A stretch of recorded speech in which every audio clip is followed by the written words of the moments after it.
Saurabh, are you getting my voice? Sir, it's okay, sir. Okay.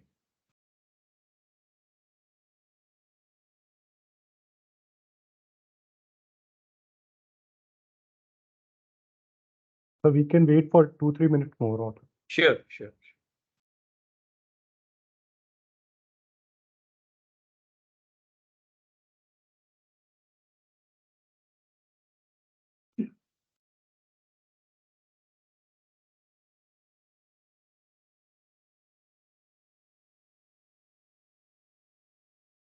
Good morning, Pramod ji.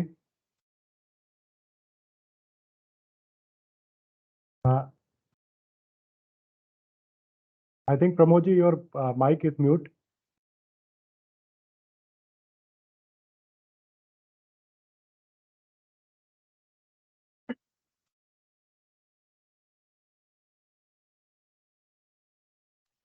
Am I audible, Chaturvedi? Yes, you're audible. Sir, you can put your camera on, sir. Mittal, sir. Good morning. Good morning. Good morning, Mittal sir. Sir आपकी muted है sir, आपका mic muted है Mittal sir, आपका mic muted है. Yes, sir. Good morning, sir. Yes, sir. Good morning. Sir. Good to see you people again. Thank you, sir. It's our pleasure, sir. Good morning, Mr. Pramod Goyal. I think is he able to hear? I don't know. Pramod ji, you're muted actually. How that he's able to hear or not? Otherwise, he would have responded. Yes, sir.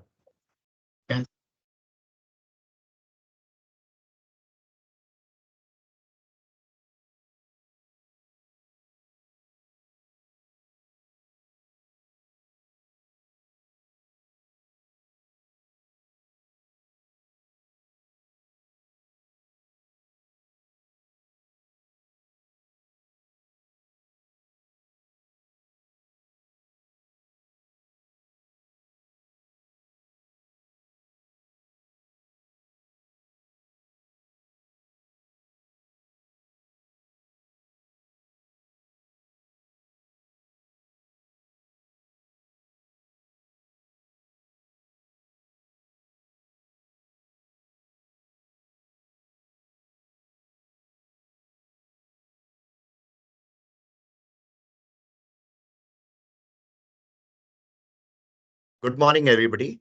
Good morning. Good morning, sir. Good morning, Mr. Pramod. Good morning, Mr. Saurabh.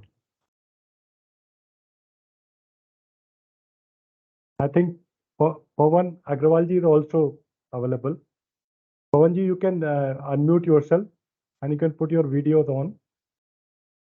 Good morning, everyone. Good morning, Pawan ji. Good morning. Good morning, Mr. Pawan. Good morning, sir.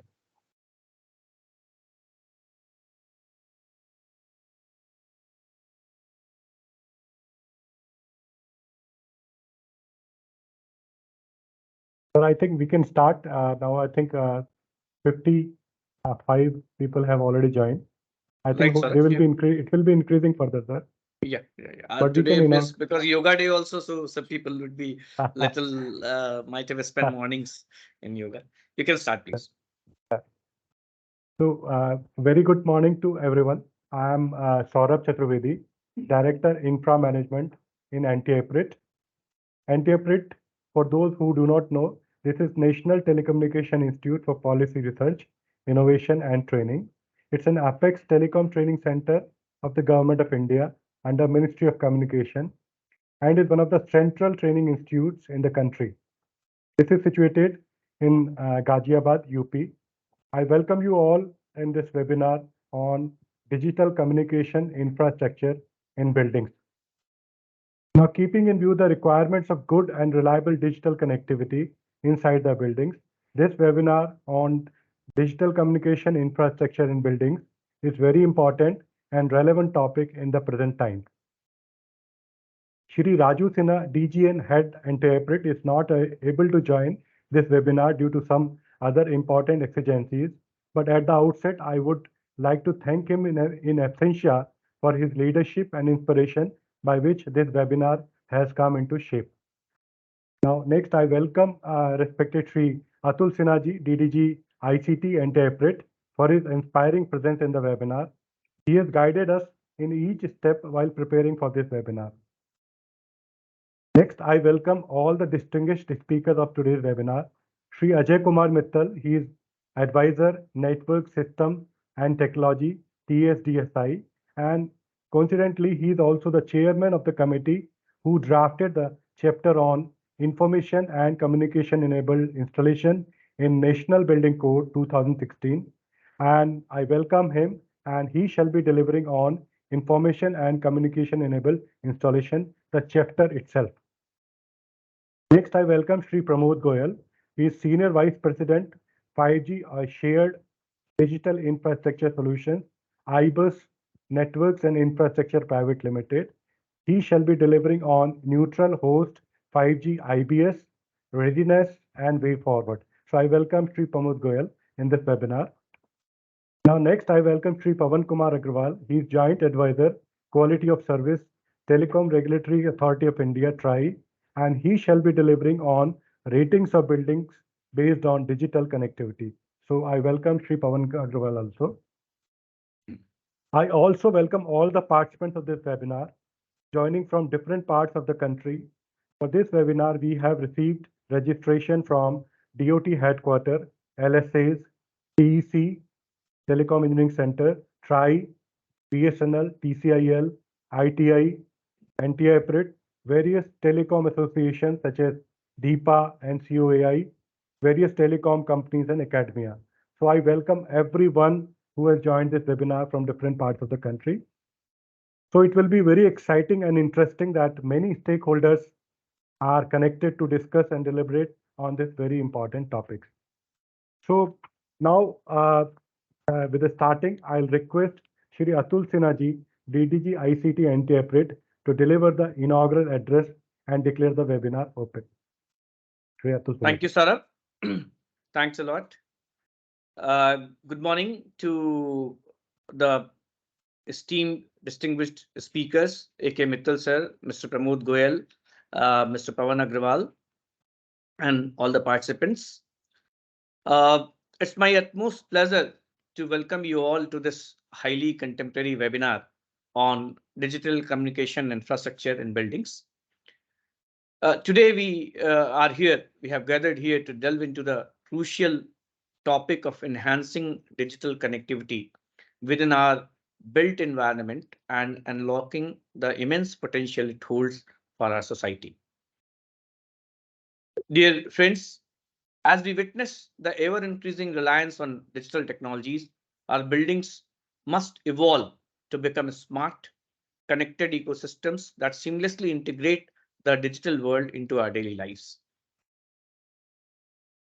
The significance of digital communication infrastructure in buildings cannot be underestimated. In fact, the connected infrastructure in the buildings serves as the backbone that supports a multitude of applications and services, ranging from seamless wireless connectivity to IoT devices, that is Internet of Things devices, smart energy management, security systems, and much more. A well-designed DCI system, that is digital communication infrastructure system, ensures uninterrupted and high-speed connectivity, enabling us to harness the full potential of emerging technologies and innovations. And therefore, in today's modern era, information and communication technology operating through digital connectivity has become the foundation of national growth, as it encompasses and impacts performance of all the sectors of the economy. In fact, the exponential growth in digitalization during last decade has revolutionized the world, impacting everything from economy, innovation, science, and education to health, sustainability, governance, and lifestyle. Digital technologies are fundamentally changing business models, institutions, and the society as a whole. None of us can forget that how digital connectivity based on wireless and wired and satellite technologies played a crucial role in combating COVID-19 pandemic by enabling quick and easy accessibility to health, infrastructure, and other support systems. It also enabled remote working and distance learning, e-commerce, and other critical social and economic activities, including entertainment during lockdown period of restricted movement. In fact, the whole life in urban areas were dependent on these connectivities only. The economy could move a little bit during those lockdown period because of the digital connectivity. In line with the huge requirements of good digital connectivity inside the buildings, the proliferation of in-building connectivity has become a key component of government policies. Service providers are also scaling up the deployment of in-building solutions into the homes and inside residential buildings for providing high-speed digital infrastructure. To cater these requirements, development of digital communications infrastructure is required to be made an integral part of basic infrastructure for the building. This webinar on digital communication infrastructure in buildings deliberates on government initiatives for DCI in buildings, general and essential requirements of ICT enabled installations, technology systems, cabling infrastructure, neutral host 5G in building solutions, and ratings of buildings based on digital connectivity. Friends, today we have a very distinguished panel of experts, including the expert who himself is responsible for drafting the basic guidelines for in-building solutions. They will share, these experts will share their insights and expertise on various aspects of DCI in buildings. They'll also shed light on the latest trends, best practices, and cutting edge technologies that are reshaping the landscape of digital connectivity within our built environment. I take this opportunity to encourage all participants to actively engage in the discussions, ask questions, and share their valuable insights.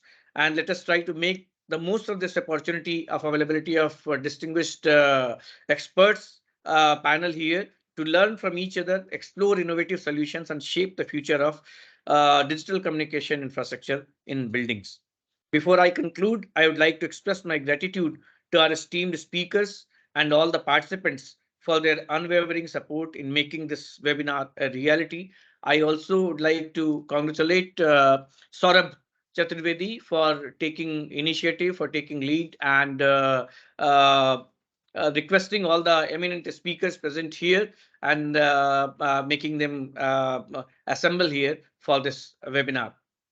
Friends, with this, I thank you all and I wish you all a productive and enlightening webinar. And I declare this webinar open. Over to you, Sir Saurabh. Thank you. Saurabh, you're mute. Thanks a lot, sir. We have had a very perfect tone for further technical discussion, and thanks a lot, sir. Before starting the technical session, a small word for smooth conduction of the webinar. Kindly note that after each technical session, there is a question and answer session of 5 to 10 minutes duration for that particular session. Therefore, it is requested to kindly write or drop your question in the chat box. Now, depending on the availability of time, 2-3 questions from the chat box shall be taken up with the expert speaker of that session. Remaining questions in the chat box shall be mailed to the expert speakers and their replies shall be provided to the participants of the webinar subsequently. You may also use hand raise feature in the Microsoft Teams, and depending on the availability of time, we will allow certain questioners to ask their questions by using video and audio method also. So with this, I start with my presentation on digital communication infrastructure (DCI) in buildings, overview of government initiatives. So I'm loading my presentation. Thanks.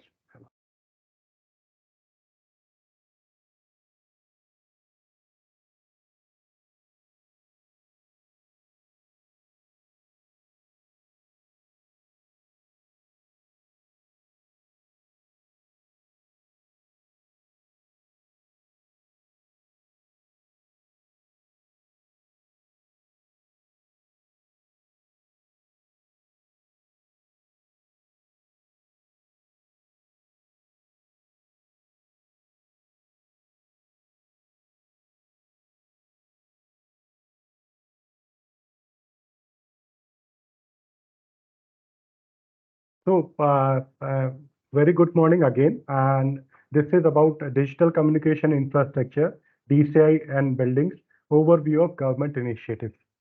So as far as agenda of my session is concerned, I'll be talking about growth of data and digital connectivity.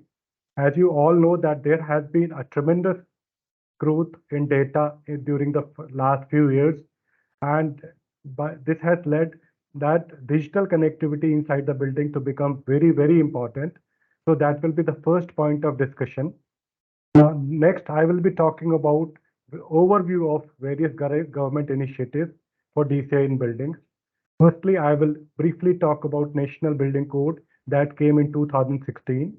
Next, in 2018, there was National Digital Communication Policy. All these policies were emphasizing on DCI in digital communication infrastructure in buildings. Then next, a smart city mission led by Ministry of Housing and Urban Affairs was there. That also means put a thrust on the DCI in buildings.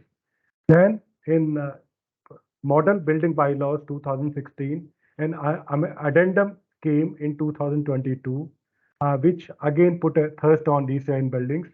And then finally, the latest one is the TRI recommendation on ratings of buildings or areas for digital connectivity. This came in 2023. So as we all know that data growth is exploding globally as well as in India. The average monthly data usage per user in India has increased almost 17 times over the past 5 years. This is from Nokia MBIT 2021 report. This is Mobile Broadband India Traffic Index, MBIT. Now, COVID-19 has further pushed data consumption with people staying indoors. Government has facilitated work from home guidelines and with a work from anywhere within India permitted.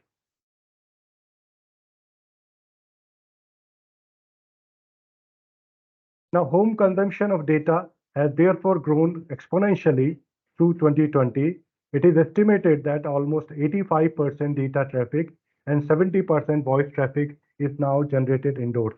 So as the things are moving inside the building, we are concerned about digital connectivity inside the building. This is as per TIPA, or now which is known as DIPA also. Now, the entire consumer pull today is focused on data and broadband, with the new digital services providing voice services free with data services. Video and app-based services are driving the demand for broadband, with apps for e-commerce, e-healthcare, etc. are in everyday use. Now, in line with the changing market needs, of course, the service providers have also been scaling up the deployment of in-building solutions and fiber networks inside the building. Further, industry stakeholders are putting greater emphasis on sharing in-building infrastructure, of course, to save OPEX cost and CAPEX, as well as it will also avoid the duplication of infrastructure deployment. Now, these factors, along with new requirements from a number of services, applications such as 5G, Internet of Things, artificial intelligence, etc., are creating huge opportunities for extension of ubiquitous, reliable, and high-speed digital infrastructure into homes and inside residential buildings. And it has also led to huge growth of shared in-building solution sites. Now we come to what are the different government initiatives that have been taken in recent past, say in last 10 years, in line with the huge requirements of good digital connectivity inside the building. The proliferation of in-building connectivity has become a key component of government policy. The government policies and regulatory push, coupled with the ever-expanding data usage, has propelled digital service providers to scale up the deployment of IBS. Now, this was the first step that government has taken in 2016 in terms of National Building Code. A new chapter naming Information and Communication Enabled Installation was added up into this NBC 2016. And this was issued by Bureau of Indian Standard BIS. Now, briefly, this chapter covers essential requirement of ICT-enabled installation, technology systems, and cabling infrastructure in a building, basic design and integration requirement of various telecommunication spaces in a building, general guidelines for providing ICT services in the building at the planning and execution stages, and the provision of common telecom infrastructure housed inside the building for convenient provision of telecom services has also been emphasized in this chapter. So this was a very important step from the government side by properly defining requirements, guidelines of DCI inside the building for high-speed digital connectivity. Now, this particular chapter in detail will be discussed by our esteemed guest, esteemed speaker, that is Ajay Kumar Mittalji. Next, in 2018, National Digital Communication Policy came. It proposed to make the installation of telecom infrastructure and associated cabling and in-building solution mandatory in all commercial, residential, and official buildings, including government buildings, by amending the National Building Code of India with the help of Bureau of Indian Standards. So this was again a push thirst for making in-building solutions better. Now, further, government took a number of steps for promoting the sharing of in-building infrastructure in line with TRI recommendation. And in October 2019, the DCC approved in-building access and sharing of infrastructure among TSPs, thereby allowing them to share infrastructure and, in the process, curbing TSP's monopoly to install infrastructure through exclusive contracts with the owners and builders. So this was again a step in the right direction.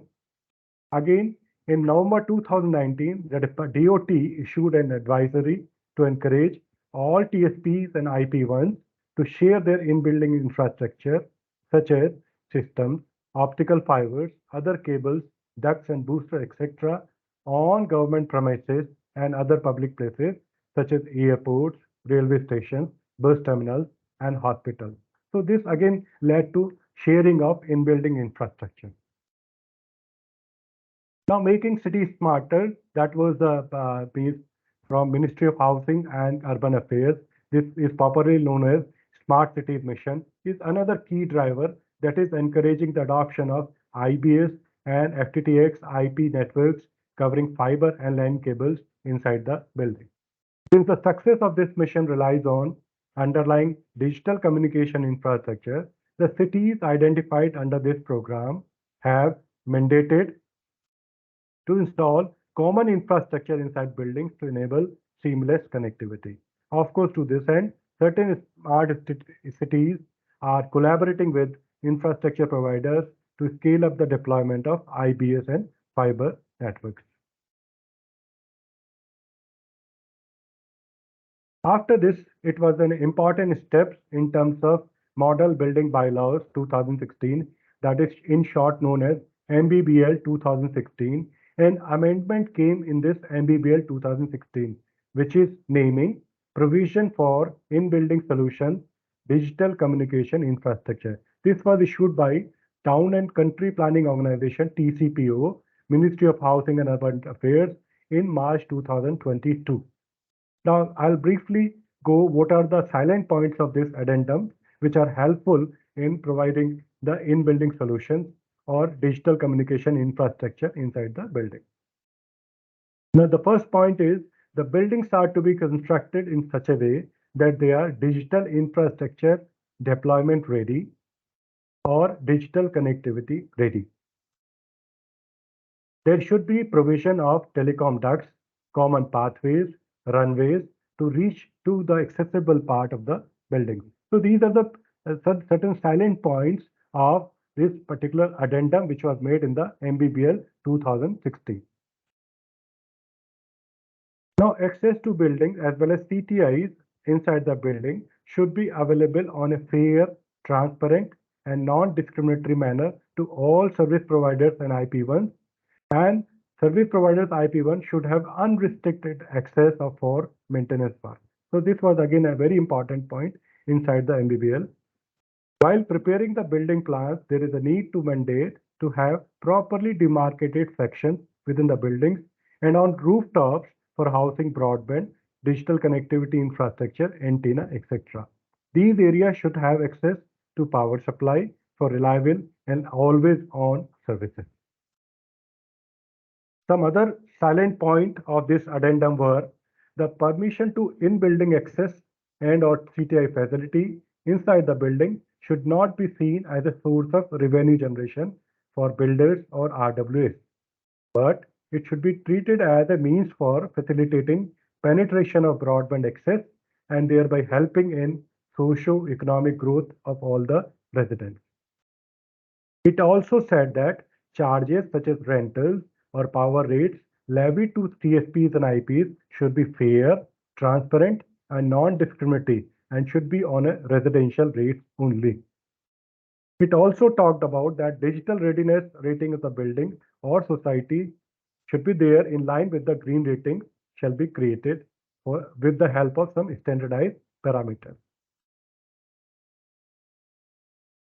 Now, it was another very important thing that was there in the addendum to MBBL 2016, that while submitting the proposed building plans seeking approval from the relevant sanctioning authority, the applicant shall also submit. There are different things which are need to be submitted in reference to IBS. A complete service plan for IBS infrastructure along with required specifications in consultation with and certified by a credible telecom networking hardware consultant should be submitted along with the application. So that was the first point. Now the second point was an undertaking that such IBS infrastructure, when constructed, shall be available for sharing by various TSPs and ISPs, IPs. Now such service plan, that is IBS service plan, shall be forwarded by the concerned local authority to the term now which is known as DOT LSA, cell of the state, and this DOT LSA is used as an external NOC agency for approval of NOC. Now these service plans should be forwarded with the help of DOT LSA. Now the term cell, which is now known as DOT LSA, shall undertake inspection of the constructed or installed IBS infrastructure in the completed building structure during the joint site inspection for issuance of NOC for occupancy certificate. So here the role of DOT LSA has been encouraged, has been there for certifying that the service plans, these in-building service plans are okay, and in the final stages, in the building, the IBS and other things have been incorporated or not. And of course, addendum says that the local authority shall liaise with the DOT LSA as per the relevant online-offline process of communication to seek relevant LOCs within the specified time as per the Service Charter or Service Guarantee Act and rules in place. That is, NOC from DOT LSA should be provided quickly, or else it will make the whole process to slow down. So this was very important steps, and in this, the DOT LSA was also included in the process. Now, this was the final step from the government side, the TRI recommendation. The name of these recommendations were rating of buildings or areas for digital connectivity. These were issued and submitted to DOT on 20th February 2023. Now, DOT has to take action on these recommendations. Has yet not been taken. It talks about various issues relating to in-building solutions and creating an enabling environment for development of an ecosystem for digital connectivity infrastructure in buildings or areas. Now, such ecosystem required should cover design, implementation, operation, maintenance, as well as upgradation and expansion of existing DCI. The recommendations also highlight the importance of collaborative partnership among all relevant stakeholders, including the end users in decision-making process from an early stage of building construction for design and creation of the DCI. The recommendation also highlights various aspects relating to DCI, including who will be the entities in this ecosystem and what will be their responsibility, the ownership aspect, access of DCI aspect. It also talks about capacity building of these DCI professionals and also talks about the creation of digital platform for the same. The recommendation also proposes a draft chapter on digital connectivity infrastructure in the building for inclusion in MBBL 2016. It also highlights proposed modification in NBC 2016 in this regard. Now, this recommendation also talks about that on the lines of provisions made in the MBBL for rating of green buildings, it has also been recommended that appropriate provisions for rating of buildings for digital connectivity should be included in the MBBL. It recommends that to start with, the ratings of buildings for digital connectivity should be made mandatory for all existing as well as new buildings of public importance within 2 years of issue of regulatory framework by TRI or 2 years from the obtaining of occupancy certificate, whichever is later. Now, this is regarding this TRI recommendation, and our guest speaker from TRI will be speaking much about this on the ratings of building based on digital connectivity. That will be the discussion. Our fourth technical session will be on that aspect. So in the session we have discussed overview of various initiatives by government. Although a lot of thrust is there for improving the connectivity, but still there is long way to go, as the target as well as the expectations are too big and getting bigger always. The target is that we require high speed and reliable digital connectivity at all places in building at all times. And the rollout of 5G network has further necessitated the need of seamless experience of the 5G services, specifically inside the building. So the requirement is there and expectations are there. The government is also trying for that. Hope that everything will be better and we'll be having the perfect digital connectivity inside the building. So thanks a lot for patient hearing. And from there, we will be having the next presentation and hope all the speakers will be building up on different aspects discussed in this particular session. Thanks a lot.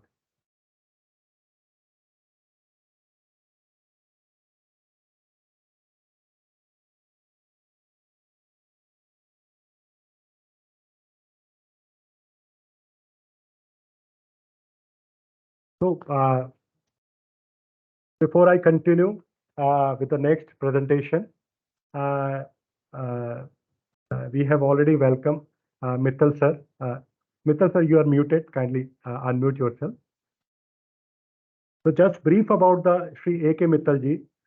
He's advisor, Network Systems and Technology, Telecommunication Standards Development Society, TSDSI. He was, as I also already stated, that he was also the chairman of the committee who drafted the chapter on Information and Communication Enabled Installation in National Building Code 2016. Now, brief about what he has done.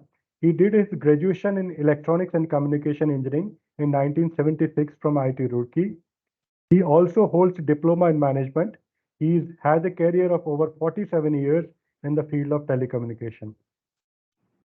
While he started his career in R&D from ITI Limited, later after joining DOT, he has worked in variety of domains like satellite communication, OFC, microwave, mobile networks, switching systems, network management, licensing, regulation, standards, testing, and certification.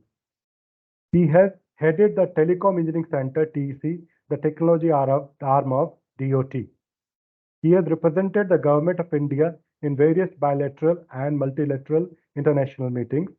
Currently, he is associated with TSDSI as advisor with a special focus on standardization in wireless and wireline systems and handles standards related activities of DSDSI in 3GPP and ITU-R. So I welcome Sri Ajay Kumar Mittal. He's means stalwart as far as telecom sector is concerned. So we are very delighted that he is present. And incidentally, he's also the because he was the chairman of the committee, and I was also involved at that time with sir. So I first thought to connect with him so that he can be roped in inside this webinar. So thanks, sir, for joining. So I'm just putting your presentation on, and you will just start speaking about it, sir. I'm just sharing that. Thank you, Chaturvedi, for this kind introduction, and good morning, everyone, and welcome to this webinar. And I thank NTIPRIT for inviting me to this webinar, and I hope that in the given time of half an hour, I can do some justice to the work allotted to me. I will be talking at a very high level because the chapter is quite detailed.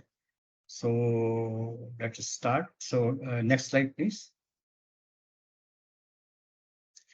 So I think with the presentation which was given by Mr. Chaturvedi, you have seen the lots of background that what has happened at the government level, different initiatives. And most of you who are from the telecom field and have worked in the field in telecommunication, they will appreciate, and they may be already knowing what I'm going to say here. But for the sake of setting the tone, I will just say some aspects of the background of this requirement of a digital communication infrastructure in the buildings. So we all know that telecom plays a vital role in our society, similar to what we need as electricity and water and transport system, we need telecom. So we can't imagine a life today without telecommunications. And when you install, when you talk of telecom, so there are a variety of telecommunication systems, and how to install them in the buildings, how to make a space for them. That is what is was bothering people, quite a few years back. So while buildings have provision for installation of utilities like water line, the electricity line, and other important things, but nobody earlier thought about how to make a space for telecom installations. And the specialty about telecom installations compared to others is also that the telecoms are constantly evolving at a very rapid pace. So how to take care of the future growth and future technology, make it more of a technology neutral. So you design the spaces inside the buildings like that. Next slide, please. So the telecom services, when they are to be delivered to a user, so that can be delivered through cable, say coaxial cables, for example, wires, optical fiber, fixed wireless, mobile wireless, satellite communication. So there are various modes of delivery of telecommunications services inside a building. And for each service, there are multiple service providers. So that adds to the complexity. Next slide, please. So each of these technologies, which we have talked about in the previous slide, when we consider for use inside buildings, so this places a special requirement that what kind of spaces and power supply and internal extensions to different work areas or different units, how to make that. For example, in the wired services, the service entry, the infrastructure, will enter underground, and for that matter, from the ground level into the buildings. And when we talk of the wireless, when we talk of wireless, so normally we will always imagine that there will be some antenna, maybe a satellite antenna or a mobile, kind of concentrating traffic antenna or something, which will then be connected to the different work areas through cables inside the building. Next slide, please. And that will come from top to bottom. So we need services entering from bottom to top and then top to bottom. So and then the users inside the building, they are free to choose what kind of service they want, because the menu of services is so big. And if it is a multi-user kind of building, so everybody may need, somebody says I need optical fiber based service, somebody brings a coaxial cable based television services, somewhere only wireless, somebody says only Wi-Fi. all that. So different users, different requirements based on their own choices, cost, and the operator they want to use. And some buildings, we talked about smart cities, So that time when we were talking about these smart cities were not into real place, but then use of building management systems and creation of a smart building were being talked about. Building management systems did exist. So they need a telecom infrastructure of cables and other things, and also sensors placed in different places, which we call machine to machine communication. So they need an infrastructure. So along with telecom infrastructure, there is a smart building and a building management system. You need to share the infrastructure with the telecom facilities which we are planning. Next slide, please. So, and then we have for the wireless based services, you have distributed antenna systems or in building solutions, Wi-Fi, which need to be installed.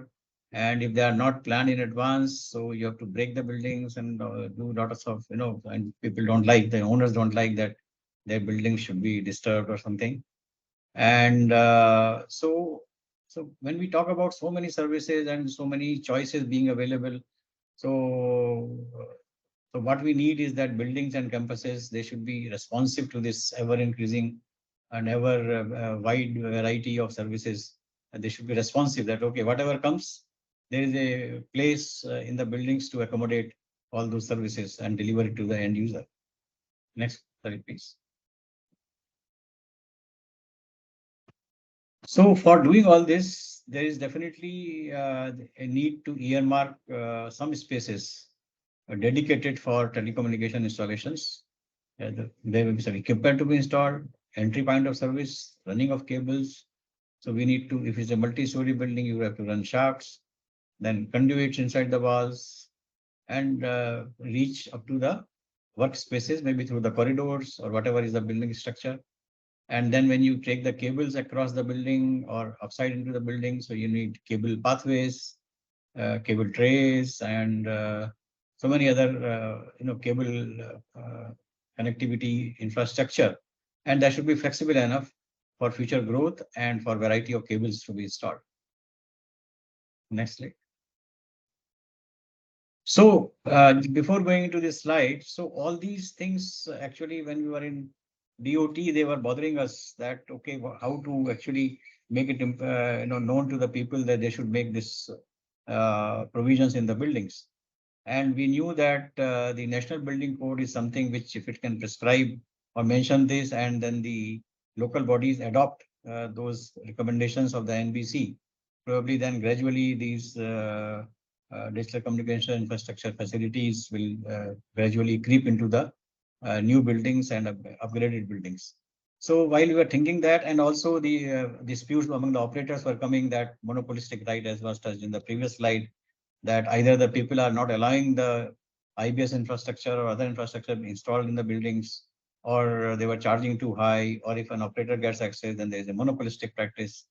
So we were just thinking in the DOT that how to address that, and we approached our BIS, asking that whether you can include this into the NBC and what is the method.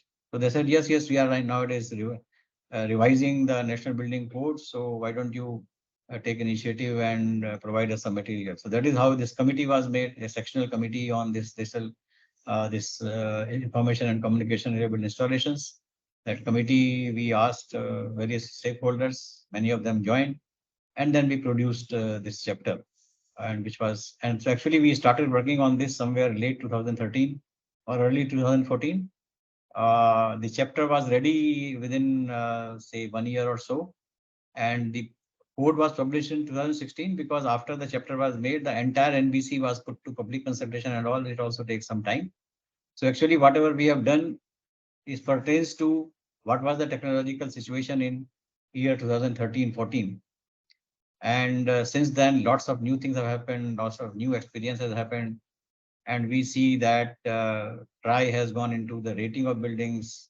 The Ministry of Urban Affairs has made some model bylaws in 2016 itself. So I think lots of supporting things have started happening to enable what has been done in NBC. So this chapter, I think there is some repetition on what Mr. Chaturvedi already covered.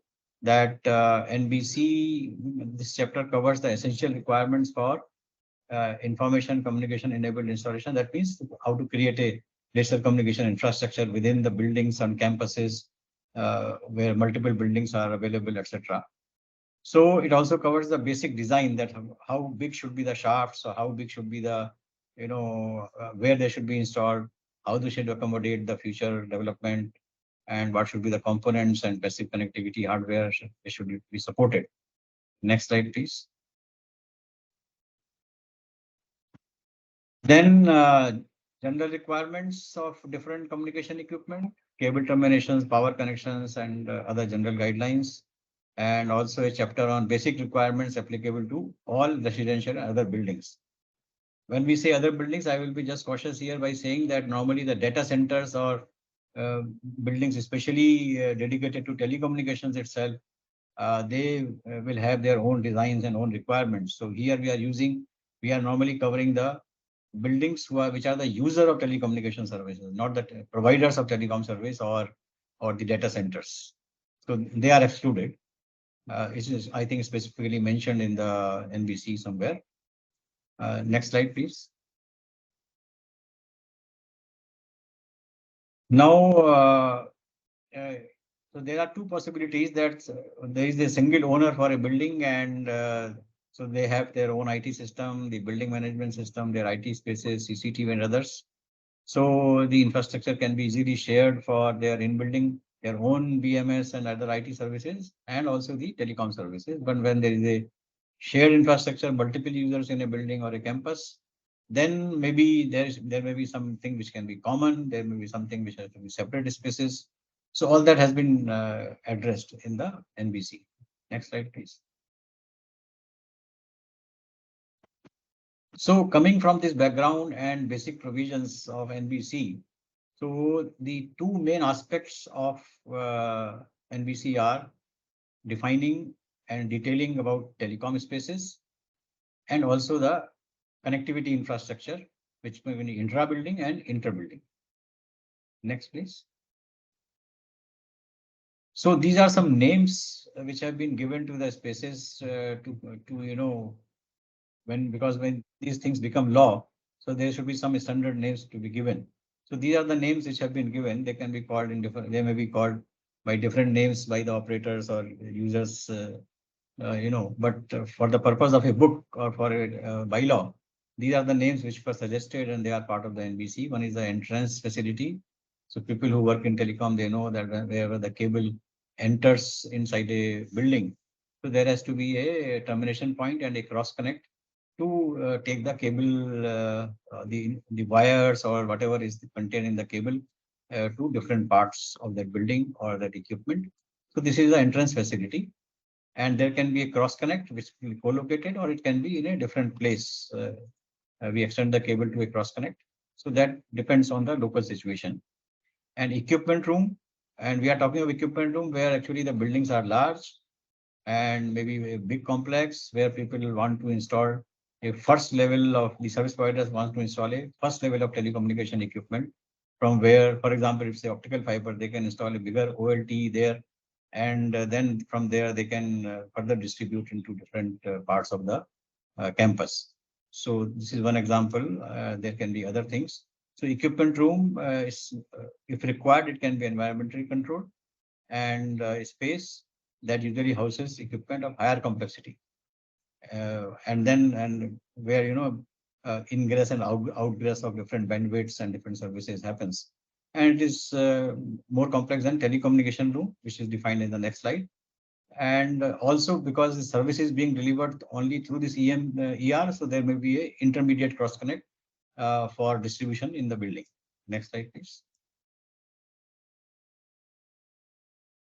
And then there's a telecom room, as we discussed in the previous slide. So telecom room is also similar to ER, but it is smaller, and normally it will have passive equipment, but can also have switches, routers, or even access points for the Wi-Fi and other equipment, other wireless equipment.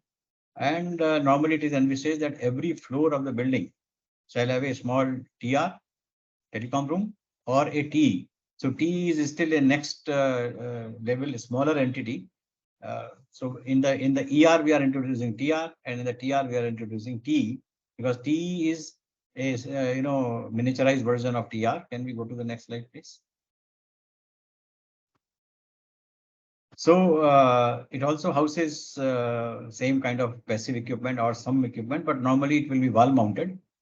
And but for the purpose of safety of the equipment, there will be some enclosure inside where space is provided on the wall, where this equipment can be hanged on the wall, and multiple operators can install their equipment. For that, there should be sufficient space. And designing of that space, etc., is all that is in the NBC. I have not covered here, but that is a matter of more detail. Next slide, please. Then main cross connect and intermediate cross connect. Primarily, these are parts of the actually cable infrastructure, but because they work in conjunction with the telecom room and or installed inside the telecom room or the equipment room. So main cross connect, as the name suggests, where the main cable of the service provider is actually coming, and then its cables or the connections are being distributed to different parts of the same building or a set of buildings. So that is the main or major cross connect. And intermediate cross connects are actually at the entry point of each building, where the cables from the MC are coming, and then they are getting further distributed into or through splitters and whatever name we call. So these are very generic. These are very generic names, and it depends on which technology we are using for distribution of services. The names may change or the understanding may change. Next slide, please. So whatever has been said, so this is a very typical graphical representation of the telecommunication infrastructure. So it covers spaces and cables. Cables we will explain in the further slides, but if you see the buildings, if you see the top one, top rectangle, so there you will see there is a ER equipment room with the intermediate cross connect. There is a TR in the building. On the left side, there is an entrance facility. The AP is access providers cable coming there, connecting to the main cross connect. And then from main cross connect, number of cables are going to different buildings. So that is how the cross connects. The equipment room having a cross connect in itself. And then on the left side, on the top block, you will say WA. That is a work area. Work area is where the users are actually sitting and connecting to the digital infrastructure for using the services. So the other three boxes are almost exactly similar. It only shows that how from the main building where the entrance facility exists, the services are being distributed into different buildings. So every building will have an intermediate cross connect, a telecom room or a telecom enclosure, and a work area. Or there can be sometimes in different buildings, depending on capacity, sometimes there may be a need for an entrance facility as well. So an access provider may bring, assuming that another building has a big consumption. So there is no bar on the access provider cable coming to another building in the same campus. But it's only a typical representation that how the services can be distributed and how these different abbreviations which have been given, what they actually mean. Next slide, please. Okay. So we saw about the telecom spaces, the cabling systems. They will have horizontal cabling. Horizontal means and backbone. Horizontal means once you reach a building, then you run the cables into the walls. There's a horizontal cabling. Backbone is the one which is running from one building to another building. That cable is a inter-building backbone cable. Work area is a workspace where people are sitting and using. But then again, we are cross-referencing the telecom room, equipment room here because the cables are using the infrastructure from telecom rooms and equipment rooms. So we had just named it. And entrance facility in any case is something where cables are terminating. Next slide, please. So because cables are actually passive, so there's not much to understand here. And but it is only to say that because the NBC is for use of people who are not, very close to telecommunication. So they should fundamentally know what are the things they are there. They should at high level, they should know. So all that detailing at high level and at a detailed level has been done in the NBC. Here, what we are trying to say is that the cabling system, when we had talked about maybe cords, the patch cords, or maybe interconnecting hardware, all twisted pair cables, optical fiber cables, coaxial, everything is coming as a part of the cabling system. They may be used in backbone or in distribution, depending on what kind of connectivity is it. And topologies for cabling, there can be this, the one which we showed in the previous diagram was a star kind of configuration, but there can be ring configuration, there can be tree configuration. That means, so there are various type of cabling. So let us not, we're not going to details that what they are and what is the advantage and what the situation. That will depend on the local situation actually. And people who work in the field or who have worked in the field, they know in what situations what can be preferred, which can be better. So that is left to the local decision.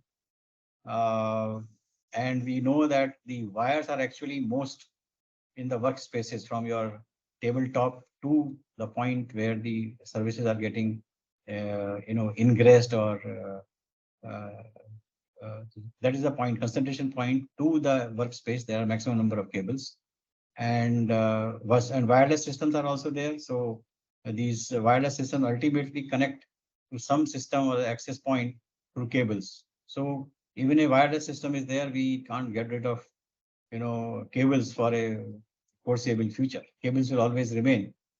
They may remain limited to either the work area part, or as we know today, even the mobile communication infrastructure, as the bandwidth requirements are going up. So every PTS actually ideally requires to be connected through optical fiber to their points higher up. But that much connectivity is not available. So integrated access and backhaul systems are also coming, which work on a millimeter wave microwave.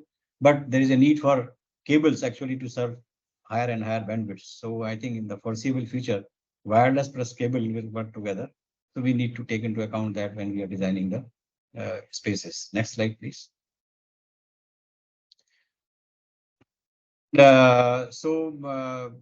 can explain this in multiple slides, but I thought that we will just show this diagram and explain that in a building multi-floor, the idea is that the telecom space, whether it is a telecom, this is a TE or whether it is a TR, they should be vertically at the same location, so that you can straight away take cables and easily connect them and make a distribution network. So here, one over the other, multiple floors, you have TEs and TRs, and from there, horizontal cabling is going through the walls.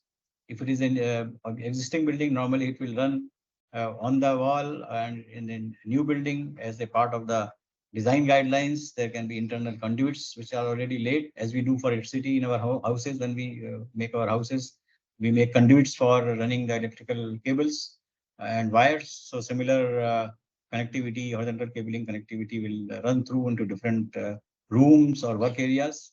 And from there, further connectivity will happen, which are there in the next diagram, a couple of slides away. And so in building cabling, the floor distribution cable, etc. These are the names which are given. And this is how the typical model connectivity should look like. Next slide, please. Now, optical fiber cables, they are the most sought after mode of communication today. It was not 10 years ago. It was being thought 10 years ago, but now it has become a reality. Fiber is everywhere and growing. So they are used in backbone and horizontal cabling. That means up to your work area, the optical fiber is coming today. We envisage that it will happen. So we created some provision for that. So example of fiber is that GPON is used, which requires fiber to the home. Now we are running a fiber to the desk. And the LAN implementation, entire LAN implementation happens on the fiber. And so you have, two types of connectivities. One is the fiber is coming to your house or office. So you see TV on that, and sometimes TV cable is coming to that, and you get internet, and you get internet connectivity on that. So internet carrying TV or optical fiber carrying TV and internet both. So there are permutation and combinations which are happening.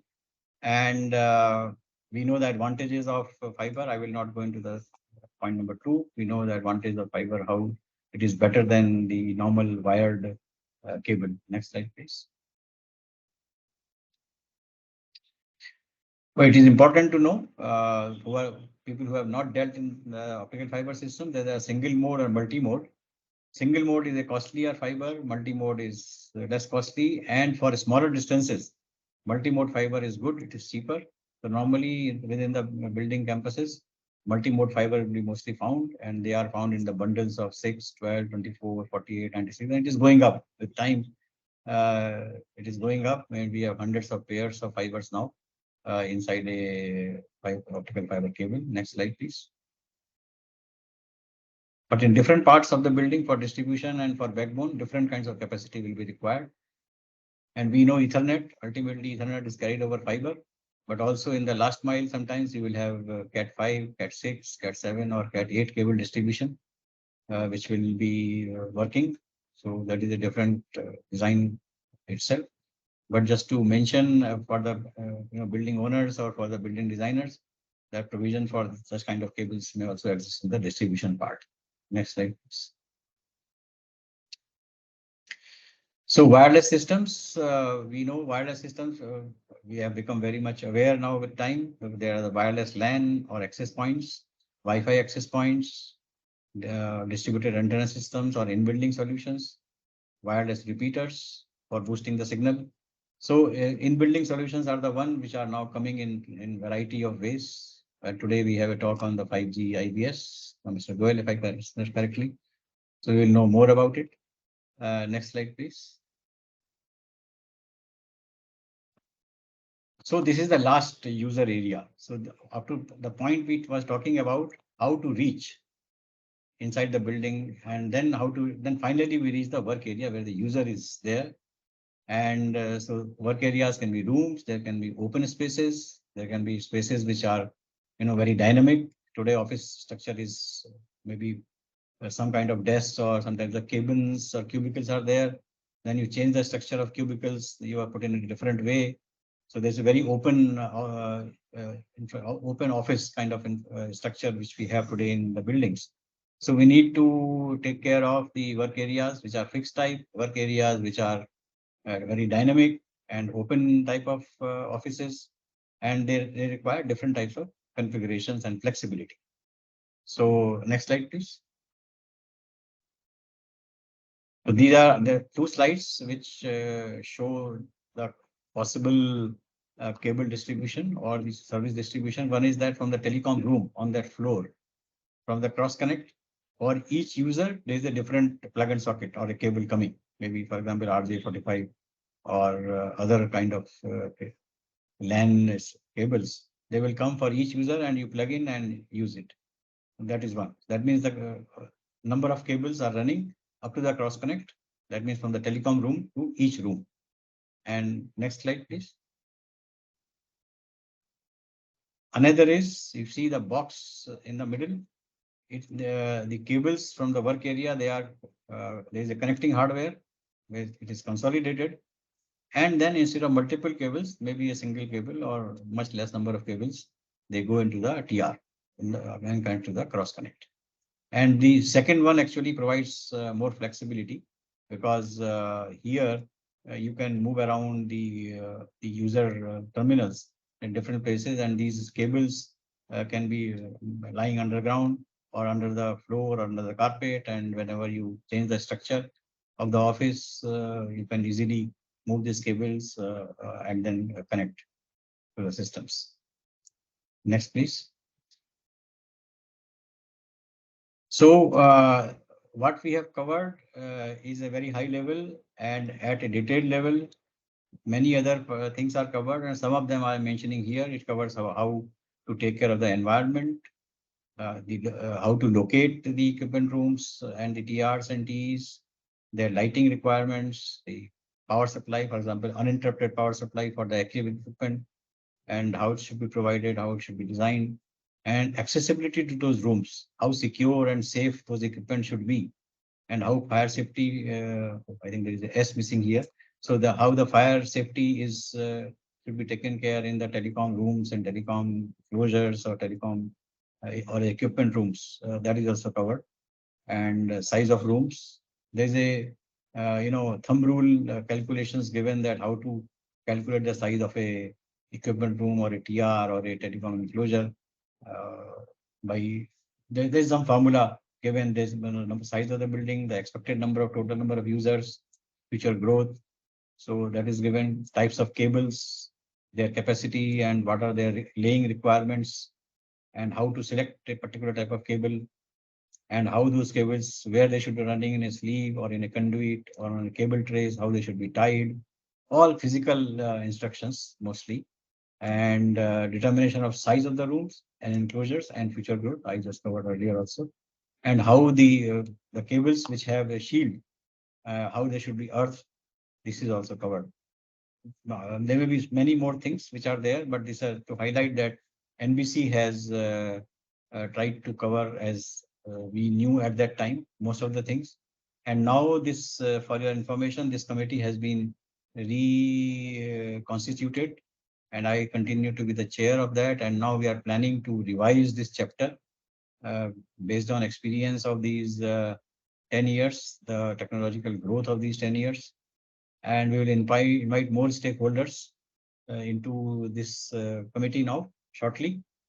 And after hearing today's presentation from Saurabh Chaturvedi, actually I was out of touch with many things after I retired from the department.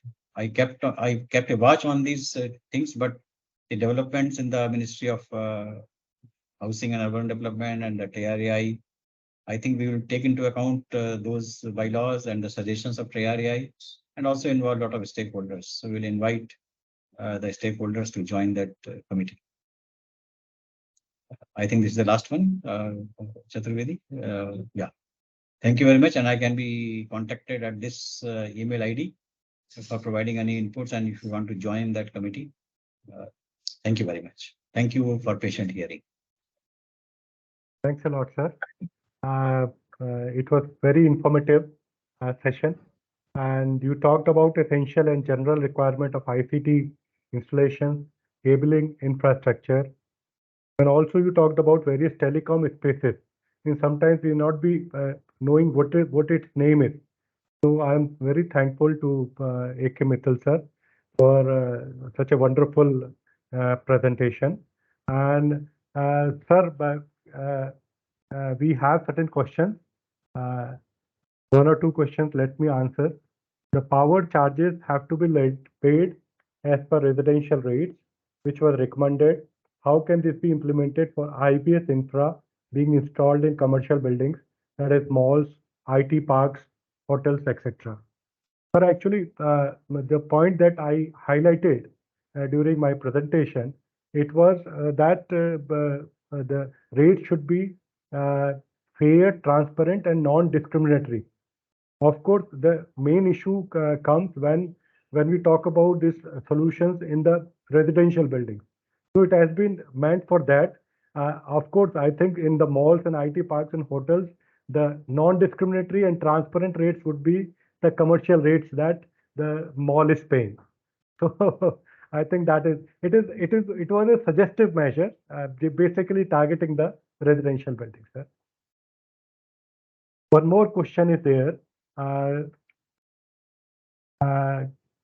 Greetings, I am Ramakant Gupta from DIPA. Thanks for organizing such a good session on today's need of DCI, keeping in mind a lot of coming and emerging technologies.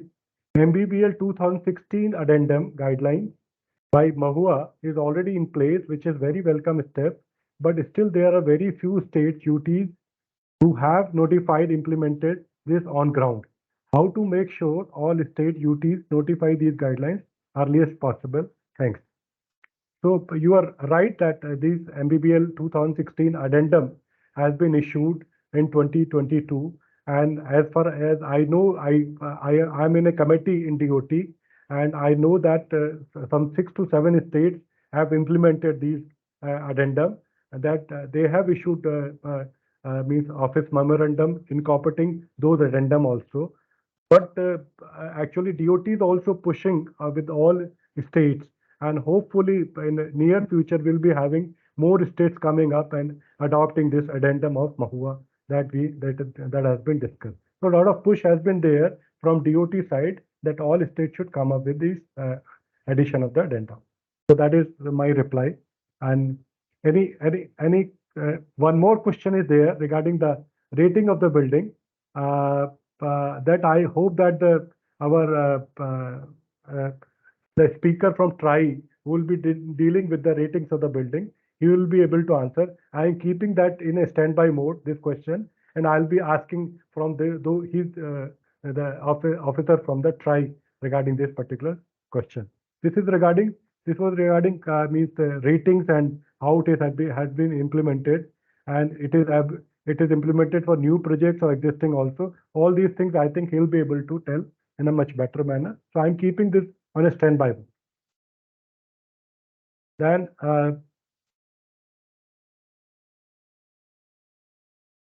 some questions are there.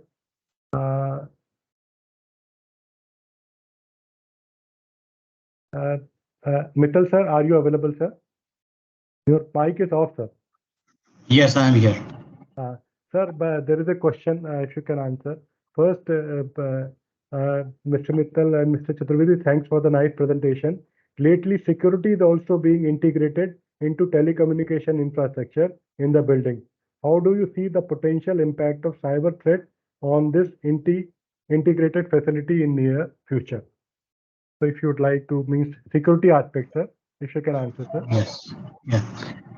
So yeah, thank you for that question. So in fact, as far as security is two types. One is at the physical security, that's how to keep the infrastructure for telecommunications physically safe. So the accessibility part is very important for that, and also the safety that to keep it safe from fire and rodents and water ingress and other things. So these are two things. Third is the actual telecommunications level security. So normally the security system, if you talk of a physical security system like camera, CCTV cameras, so they will have it's a part of the building management system. So they will have separate cables. They will be running on the common infrastructure, and will be then covered by the safety and physical security aspect. But the technical level security is independent, I think, within that telecommunication system or in that building infrastructure system. They are independently implemented. So if some service is covered by a telecommunication system, for example, camera system runs its everything through the IP system of the building, then whatever is the security provided for that IP based system, so same will cover the security for that service. So probably I don't know whether I have answered the real query behind it.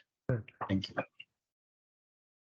Sir, one more question from myself. This question is there.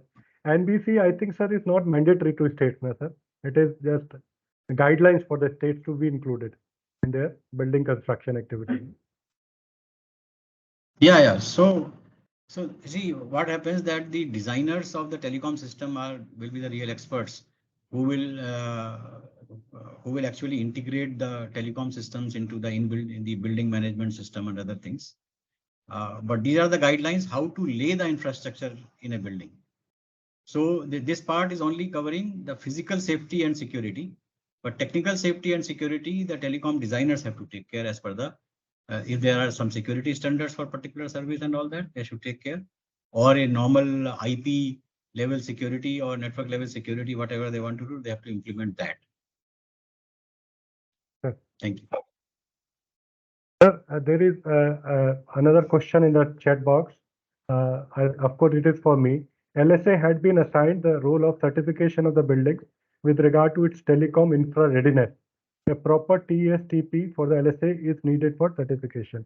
So just for information of the participant, the committee is already there in the DOT and the committee is working. Hopefully, its recommendation will come in, clearly specifying what are the things to be done by the LSAs for this certification or issuing NOC for the buildings.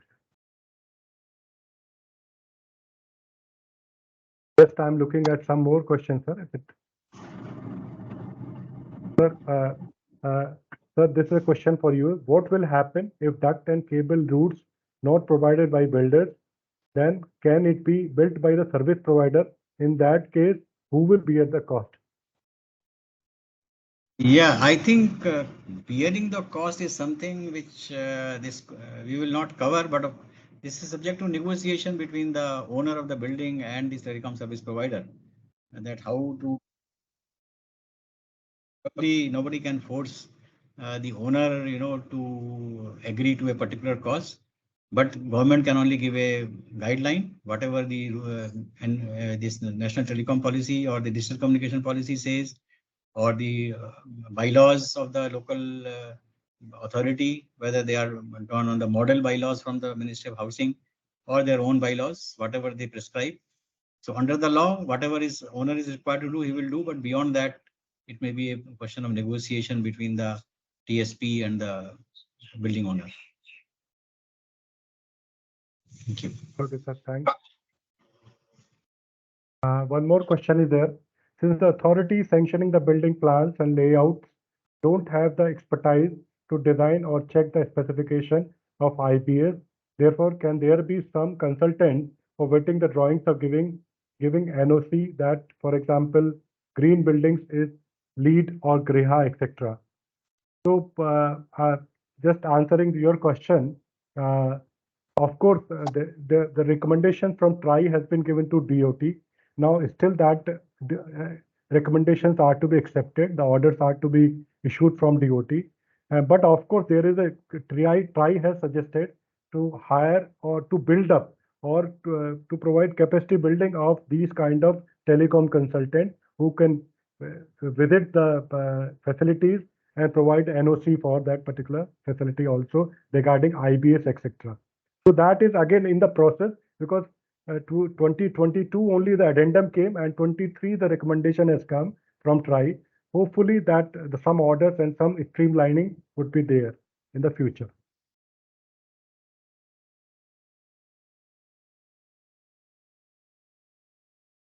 I'm just looking at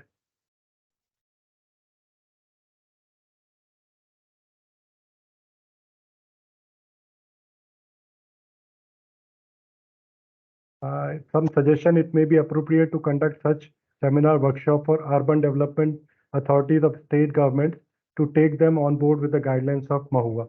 Of course, that we'll be taking care, Interpret can take care about this. And again, as I was talking about, the recommendation from TRI is very comprehensive, very big, and many aspects will be covered after the government take decision on this particular issue. So thanks a lot many questions we have taken. So I'm thankful to A.K. Mittal sir. So he has kindly spared his valuable time and he came here and we were fortunate to listen directly from you because you are the chairman and of course the further discussion you being the chairman continued for the next committee also. So I'm hopeful that many things will come up and we'll be again requesting you to deliver in our webinars on these kind of issues. Thanks a lot, sir, for joining us. Thank you very much. Thank you. So we come to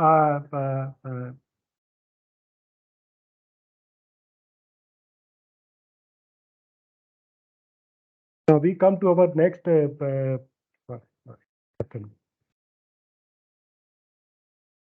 we come to our next technical session, that is technical session 3. That is the name of the session is Neutral Host 5G in Building Solutions, Readiness and Way Forward. This will be delivered by Shri Pramod Goyal, Senior Vice President, 5G Shared Digital Infrastructure Solution, iBus Networks and Infrastructure Private Limited. A brief about Mr. Pramod Goyal and iBus. iBus is the largest neutral digital infrastructure player in India and is a pioneer in leading the 5G convergence landscape, building interoperable digital connectivity infrastructure. The company is integrating its existing solutions of in-building and Wi-Fi services with intelligent IoT and data. Now, Shri Pramod Goyal leads the in-building sharing IBS unit at iBus and plays a key role in the growth of iBus Group. He is a dynamic professional with nearly 26 years of experience in the telecom infrastructure, broadband, and wireless and digital business continuity and office automation industry. He has a proven track record of achieving business objectives, streamlining operations, increasing productivity, and enhancing internal controls, promotes multidisciplinary expertise in M&A, business strategy, and account and portfolio growth ownership has allowed him to transform organization into global entities. And he has launched innovative services and possesses extensive knowledge in sales, startup services, brand management, and office automation product. So I warmly welcome Sri Pramod Goyal, and he is the right person to talk about in this particular issue because I was not aware about IBUS. When I read about IBUS, I find that very interesting to that we will be listening directly from Sri Pramod Goyal. So welcome Sri Pramod Goyal ji. You can start your presentation. So you can load your presentation, or if you say, I can share it from my end, whatever you say. I think it I is load clear. it. Okay. I load Okay, it. sir. Okay. Thanks. Thanks a lot.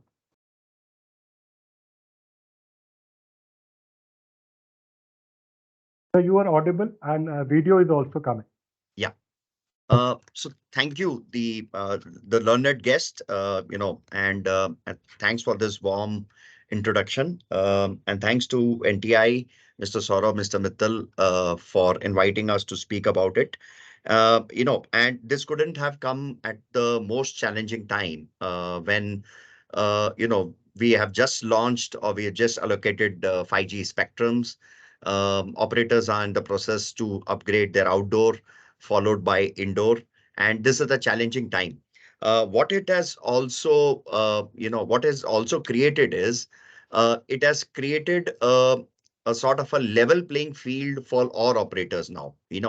Whether it is a private or whether it is a government-owned subsidiary, at least for IBS perspective or in-building coverage or DCI perspective, it has started creating a level playing field irrespective of when the operator has entered into the market. This is more important with BSNL being awarded 4G frequencies, 5G frequencies, and we are looking at a huge rollout after a long time. They will have a reasonable, they will not have any reasonable gap, if things move on the execution part forward quickly. So, I would like to wrap up my session faster so that I can take some questions. Considering that, all the, if you go through Mr. Saurabh's presentation, and we all know, that 80% or 70% of traffic is being generated indoor. However, if you see with, close to around 7 lakh towers being serviced in India for 4G right now, they are not as many as maybe 5% or worse, or maximum say 10% of that, being catered for a dedicated IBS solution. So while the traffic is 80% indoor, we do not have more than 30-40,000 IBSs inclusive from IP1s or telecom owned deployments versus 7 lakh for just 20% of traffic. So we are slated for a big change, and with DCI coming in, I have certain thoughts, I'll try and put across. So I start my presentation. Yeah, small background. I have few slides to cover the vision and mission of the company. Basically, we are the IBUS acronym comes from in-building solution. Okay, and so that's what we are since 2016 when we got our funding. The first funding in place. We have been very bullish, very aggressive, and focused as an IP1 provider in the in-building domain. Because there are others who are concentrating the outdoor space, but we have deliberately targeted only the in-building space. Now, to talk about some of the founders that we have, Mr. Ram Seliratnam is credited with being consultant for Arthur D. Little in US Boston for 8 years, and then after that he has been with Infosys London in UK on the cloud system, plus in India as a to 10 years. Mr. Subhash Vasudevan was also part of Infosys journey, the earlier journey team members, who was credited with handling operations across the world. Mr. Sunil Menon is again a telecom veteran, having worked with Airtel, for a long time, and also our CTO and the original founder. How IBUS looks DCI as a medium to extend coverage inside and make inside the building also digital savvy is not by only focusing upon the license band, which caters to 2G, 3G, 4G, 5G, but also blending, the unlicensed band, which is Wi-Fi, and the ISM bands or the IoT bands, together. So, together we feel whether it is licensed, unlicensed, or IoT band, the combination or convergence of these three elements or three technologies, would call for a proper convergence or a proper DCI is what we feel about it.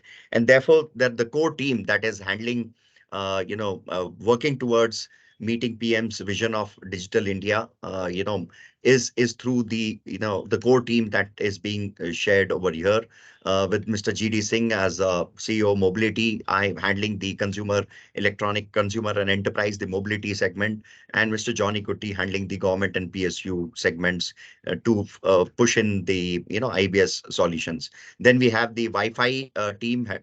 We have two verticals by Sujit and Mr. Manik. We have digital intelligence. Basically, once we think of blending the convergence of all three available mediums, how do we create intelligence out of this data or intelligence about from this convergence is what Nisha is driving.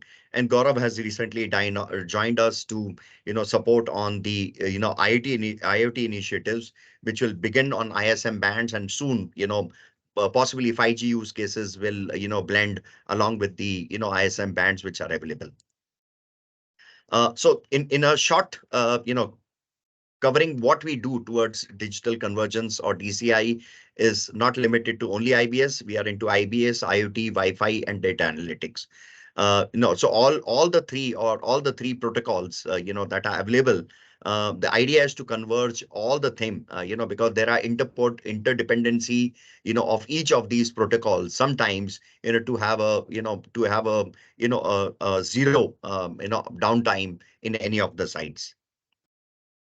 IBUS is a primary, a leading neutral host, a DCI provider to all the commercial buildings. Primary commercial, residential is very few in that.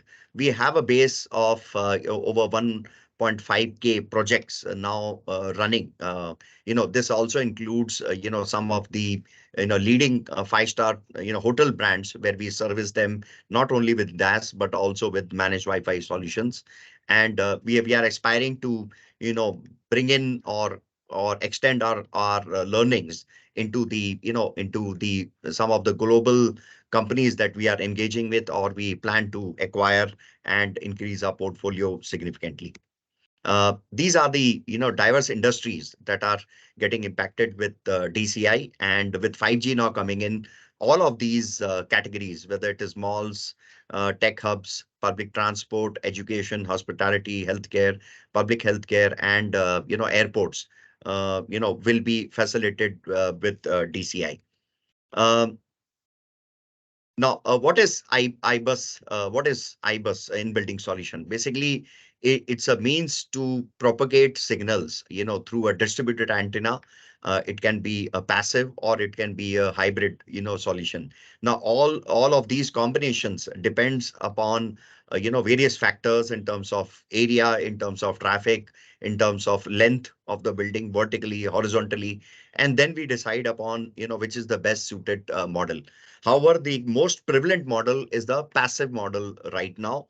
Only in the metros, there is a combination of active or hybrid being used. Otherwise, in most of the other locations, we have a pure passive play currently. One of the reason is the ARPUs in India are too less or too low for us to really think about implementing a very high-end active solutions, because the users or we get our fees from operators, so this comes virtually free to the owners of the building, and our model requires us to requires us to collect the access fee from the operators. And since the ARPUs are so low, designing something which is exponentially high for the requirement of today or say next few years, will not be met well by the telecom operators.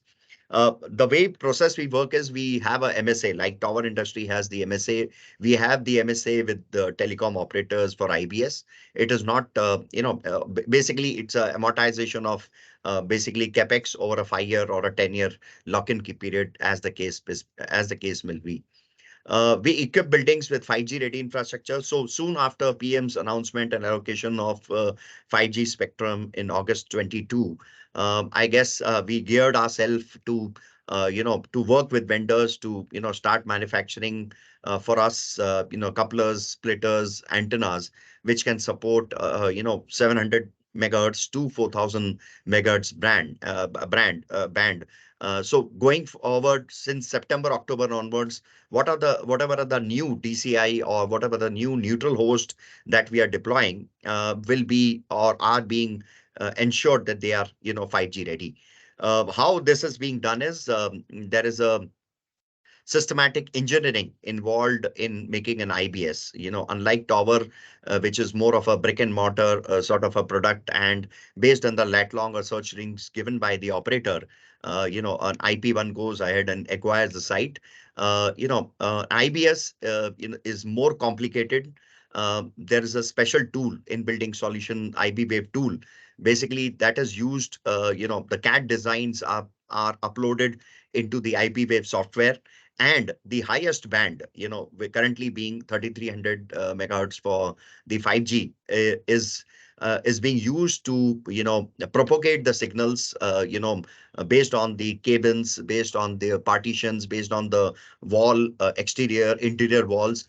And then IB Wave gives me a design, showing the best suited location for the antennas to ensure that the first antenna or the 1000th antenna will have the same signal level, same KPIs. So it doesn't change with, the antennas being nearer to the BTS or further to the BTS. The designing is done based on the output power of the BTS in such a way that the coverage is seamless across every antenna in the basement or in the lift lobby shafts or in the stairs or in the operational sellable area. And with this, we envisage to cover, almost 98% of the area, barring few areas where it is inaccessible and there is a thick wall, and we cannot we cannot penetrate a cable of a half-inch RF cable to, install antennas. Uh, our interpretation of DCI, is offering seamless connectivity, data transfer, communication infrastructure within the buildings, include necessary hardware. Primarily there are four hardwares. Cables, which is backbone, cables, which is horizontal, vertical, half-inch, 7 bar 8-inch cables, splitters, couplers, and antenna. So these are the 5 basic components that get into deployment of a passive DAS. Uh, the competitive landscape ensures that availability of enabling new communication technologies. For example, as I stated, that all the deployments which we are doing proactively from September onwards last year will also support 5G. DCI is crucial for successful implementation of government schemes under Digital India, endeavor, especially with UPI, authentication, identification, other mechanisms that are coming in, with DCI coming in. All these will see, some better implementation, faster and better implementation in building. Enable access to new technologies, like I said, with 5G now and soon to be 6G, if it at all falls within 700 to 4000 megahertz band. Promote efficient resource utilization and energy management within the buildings. So rather than each operator coming in with its own hardware, own power plant, own backup, we supply end to end everything, such that the energy efficiency, space efficiencies, not only in the BTS room, but vertical ducts, cable trays, horizontal trays, is ensured by a single cable, single antenna to service all four technologies. Uh, uh, just to talk something about approach towards DCI. We have been seeing a lot of endeavors by, TRI, DOT and others to ensure that there is a level playing field in building, and, just if you compare the operator owned model, individual operator owned model versus a neutral owned model, what are the benefits that can be derived? There was a time where, to extend coverage of voice and data, operators did deploy IBS, more prominent in the years 2007, 8, 9, 10. But off late, with light towers, with technically IBS wideband antenna supporting all bands for all operators, it becomes very, very essential for building owners to have a common infrastructure rather than, allowing independent operators. So if I go back to the history of, 2011, when I joined the infrastructure, domain, with now 17 years into infrastructure, we had to design, loading of towers or design IBSs at that time for close to around 16 operators, that were there. So from those days to coming back to, not only 4 operators being there, so the DCI that we deploy, it is not dependent upon how many operators can use it. Today, there may be 4, maybe there'll be new people that may be looking at entering India back again with 5G, being one of the largest market in the world, to be coming in. So the same infrastructure will work with all the operators. Now, in the individual operator-owned model, we had operators, operating their own IBS through DAS or indoor small cells. However, this trend has been changing over the last 5 years with data surge, as we have seen 17 times in the last 5 years happening now. It takes a huge space in the vertical shafts, and the old buildings or even the new buildings are not designed to, cater to 5, 10, or even 4 operators which are present today to lay their individual cables, because the backbone cables for IBS, the passive IBS is quite thick. It is 7 by 8, 7 by 8 inch cable. It is quite thick, and allowing or deployment of such thick cables for backbone by individual operators will eat into the space of the vertical shaft, which are meant for services other than IBS, for internet and other, other IoT applications which are soon coming with 5G, for the next 15, 20, 25, 30, 50 years of time. Going forward, the 5G deployment of MIMO independently would not make any business viability for operators. So we are looking at a stage where, the cost was X, and for 5G MIMO deployment, the cost will be minimum 3X to 4X. So it doesn't make sense for individual operators, to deploy with each having a 30 or 40% market share and not 100% market share. So deploying a 4X or 3X infrastructure for catering to 30 or 40% market share, there is no business case for operators to do so. And then maintain, manage, and upgrade them, in the times to come. Versus what a neutral host offers is a single point of contact, for all the telecom operators. A level playing field, is what we create by using a wideband antenna. Earlier it was 700 to 2800 band, and now it is 700 to 4000 megahertz to even support the 5G. So a single antenna can support all operators, all technologies. Optimal BTS, like I again repeated, I'm repeating again, vertical shaft and cable tray is a big concern, because there is no space available, for individual operators to take it up. I would also like to add upon here is DCI becomes very important because all the existing buildings, did mention that not even 5 or 10% of the current tower base is having a DCI inside buildings cumulatively by operators or IBS, and none of this will support 5G. Okay, so that's another concern, that regulation needs to worry, because none of these buildings will support 5G, our own or deployed by any operator or any TSPs for that matter. So the importance of DCI will further emerge, and the role of IP1s will is slated to grow much more going forward.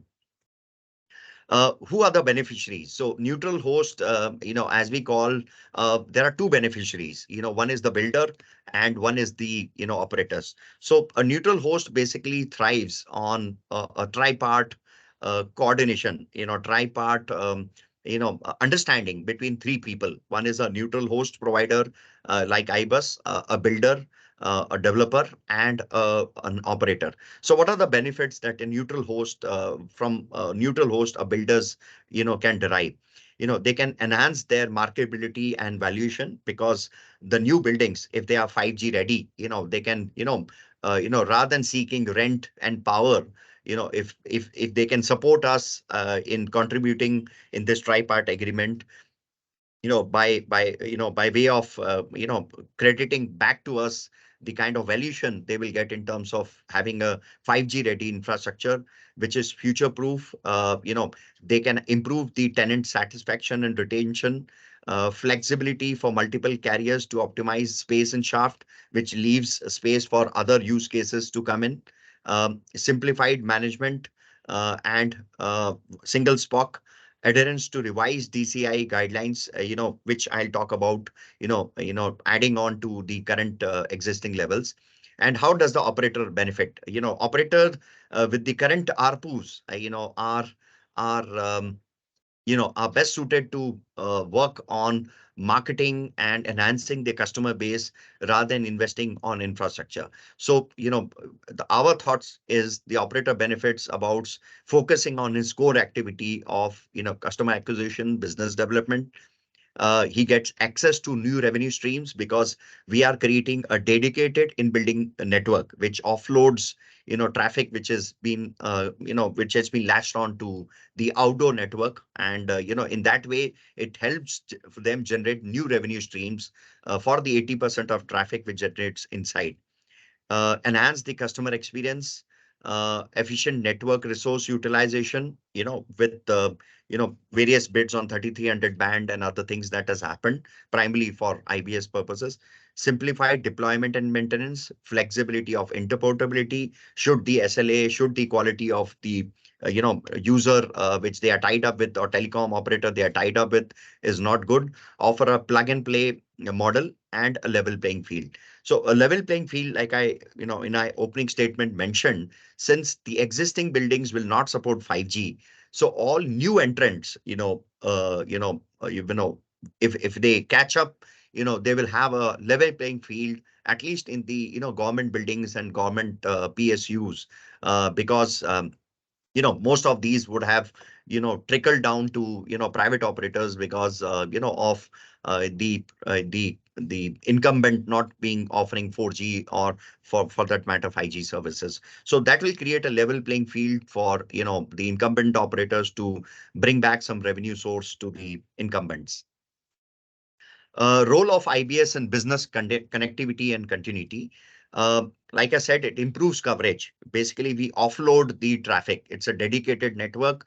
It's not a booster. It is not a repeater, but it's a dedicated network which sits inside a tower. The same network sits inside an IBS, and through a DAS, distributed antenna, or through active or hybrid solutions, they are transmitted such that 98% area is minimum covered. Enhanced capacity, can be achieved with IBS MIMO. We have seen a lot of malls, a lot of hospitals during COVID and other times where, the design of a passive had a limitation, of number of users it can connect. With 5G MIMO now being, being the baseline for offering DCI right now, it will increase the capacity at least 4 times, in the same buildings inside. Seamless roaming, across, whether it is basement to lift or lift lobbies or in the operational buildings, there is opportunity to offer a seamless, connectivity. reliability and redundancy is ensured, in case, multiple operators are there, and, through the convergence that we are talking about, people can latch on to Wi-Fi calling should there be any concerns, optimization and customization and scalability, and support for indoor applications. So this is a huge segment which is opening up. I'm sure the telecom service operators which have, secured licenses are working, and there are disruptors that will also be working about, use cases in various segments, which I'm going to cover in my next slide. Uh, just a brief about what is 5G. With this learner team, I don't need to expand upon more.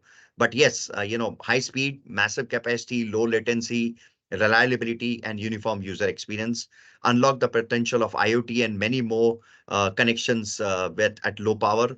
Viable alternative to wired broadband and faster speeds, provide high-speed fixed wireless access in areas without fiber optics, ability to transform telecommunication services and with faster and more reliable connections, support ENBB, and 100 times faster than 4G.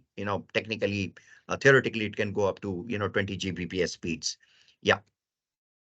Now, what are the sectors which are thriving to grow or make use of DCI, especially, and convergence? To name some of the segments are telecom companies themselves, IoT service providers, autonomous vehicle providers, healthcare industry, manufacturing, AR and VR, developers, media and entertainment. Transport is going to be a big facilitator. Retail is not behind. Education, can be transformed with universities imparting, virtually online, education, and energy and utility, savings through the mix of IoT and through the mix of 5G use cases. There is huge potential for, carbon footprints to be reduced, and, much savings being, automated with the energy and utility companies. What are the challenges in deployment?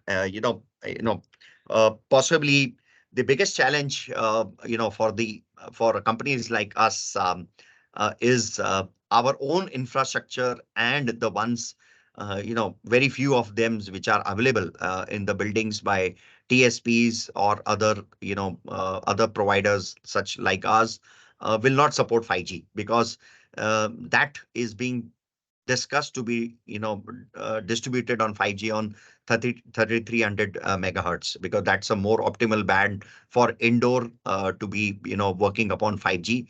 And none of the IBSs existing in India support 3300 band. So unless the operators decide to use a NSA band, it is not possible, which is already matured, which is already full. It is not possible to offer 5G in any of the buildings. So the challenges being the existing infrastructure limitation don't support it. Signal penetration of 5G, from 3300 band, the wavelength is reduced to not more than 200 meters, which will mean if penetration has to happen, street furniture or a ODSC or a tower has to be within 200 meters range. Site access and deployment constraints, especially in hotels, in hospitals, will be a big challenge, because they are something that work 24 hours, unlike a mall or a IT park where we may get some window to work in nights. Safety and compliance issues, coexistence and interference management. If DCI is not implemented, then there is a chance of interference if each individual operator deploys their own infrastructure. Maintenance and upgrade will be a challenge, and regulatory requirements. Uh, in terms of way forward, infrastructure upgrade, now cost. Assessing the financial implication of upgrading existing infrastructure to support 5G is a challenge for us also, okay? Because when we had deployed IBSs, say 5 years back, they were not meant to, finish off or live their life in 5 years of time. They were meant to service for next 15 years. So how do we assess the financial cost in terms of upgrading the 5G while 4G, which has already been invested, already exists, and they have not returned their ROIs, because the tenancies have dropped, or the number of operators have dropped considerably from 16, I said, to just 4, of which 2 are primarily active operators today. Assessing restrictions is another challenge with the operational buildings. Collaboration with telcos, in terms of timing, who will want 5G in building, at which site, which category, that is also a collaborative effort that we are taking, working with the operators. And service provider restrictions, addressing limitations due to exclusivity and restrictions, with some of the operators who are, not well funded, or are planning to exit. How do we overcome those challenges, will be another concern. Uh, Retrofitting of existing buildings, again, I'd like to highlight, will be a big challenge, because they may have most of them, the erstwhile had closed false ceilings. The open ceiling concept has just come in a few years back, but most of the IT parks, hotels, hospitals, have been built with a closed ceiling concept. So retrofitting all these will be a big concern. And while doing the retrofitting, how do we ensure that there is zero downtime for operators who are already using the 4G, DCI, or a neutral host, IBS? In terms of neutral host solutions, cost and business models, exploring cost effectiveness, like I said, whether to choose a passive, a hybrid, or an active deployment will be a challenge, and regulatory compliances. Yeah, I am through with my presentation. I'm open for any questions, which are there. Thanks, Pramodji, for a very means informative and wonderful presentation. I hope it's a very current topic, and that would be, I mean, many people will be interested about it. So let me take some certain questions from the chat.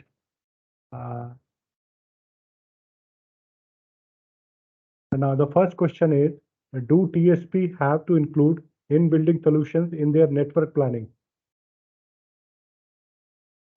Yeah, so currently, I don't know if there is any restrictions or any regulation that forces operators to include in-building solution in their network planning. I'm not aware, though there are some of the leading operators which do consider that, but that is not a mandate. So, further to this, all our QS regulations are around quality of service outdoor. But I'm not too sure if there is any quality of service parameters, especially now with 5G coming in indoor. I'm not aware. And no, there is no such limitation on operator to take in building into network planning. Their focus primarily is outdoor right now. Okay, thank you. The next question is, has IBUS done any 5G indoor planning and compare the same with 5G DAS solution, both technically and commercially? I didn't understand the question well, but yes, like I said, from September onwards, whatever new IBSs we are doing, they have been designed on IB Wave and being implemented at all commercial buildings, all the commercial buildings. In fact, we were the first to, do it at 3 airports, in January 22, when we won the bid, Indore, Pune, and Varanasi. But unfortunately, because of, and it was started also, and the speeds at Varanasi airport were close to around 500 Mbps per user. Okay. However, due to the restrictions of 5G band not being cleared by AI, they had to be, stopped. So the 5G had to be stopped because of the interference with the, airports. Sorry, with the, airplanes. So that issue is underway. However, yes, we do have 5G, deployments already deployed, and some of them, excluding airports, have been working successfully. We are also in the process to close the MSA with the operators, including BSNL. We have been working with them to, see how do we close upon the commercials for 5G IBS, because the existing, whether it is existing or new, especially the existing one will not support 5G, and the new have to be built as per the KPIs or as per the, design level which operators have requested for. So we are in process with all leading operators to close the MSA for 5G. However, as a proactive partner to neutral hosts, with a vision that the requirement will be coming soon, we have already proactively started building 5G ready IBSs. Okay, sir. Thank you very much. I'll take up the next question. This is from Ramakant Gupta Deepa. We all know that Wi-Fi antennas are available in case of FTTH broadband services. Cabling in a building is biggest challenge. Is there any possibility to have Wi-Fi or wireless antenna as part of DAS to provide IBS in hotels, hospitals, corporate office, etc.? Also, we are expecting some spectrum in 6,000 megahertz range to enhance capacity of our 5G services. Then how to take care of in-building solutions already provided with antenna supporting spectrum till 4,000 megahertz? So this is a question from Mr. Yeah. Ramakant Gupta. Sir. Yeah, thanks, Mr. Ramakant. So this question has two parts. The first part is simpler. As I said in my slide, we foresee the need of convergence of at least Wi-Fi and DAS in some of the segments. It can be education institutes, it can be hospitals, hotels. Definitely your question is worth, and we have already started implementing it. So that's the reason why we are looking at DCI as a convergence of all three protocols. And it is necessary because it cannot be repeated again and again, once the building is finished. So yes, we are implementing it already, and it is possible. On your second question on the 6,000 megahertz band, yes, there will be a challenge because the ecosystem is not ready for us to deploy or to offtake from the market an antenna that supports 6,000 band.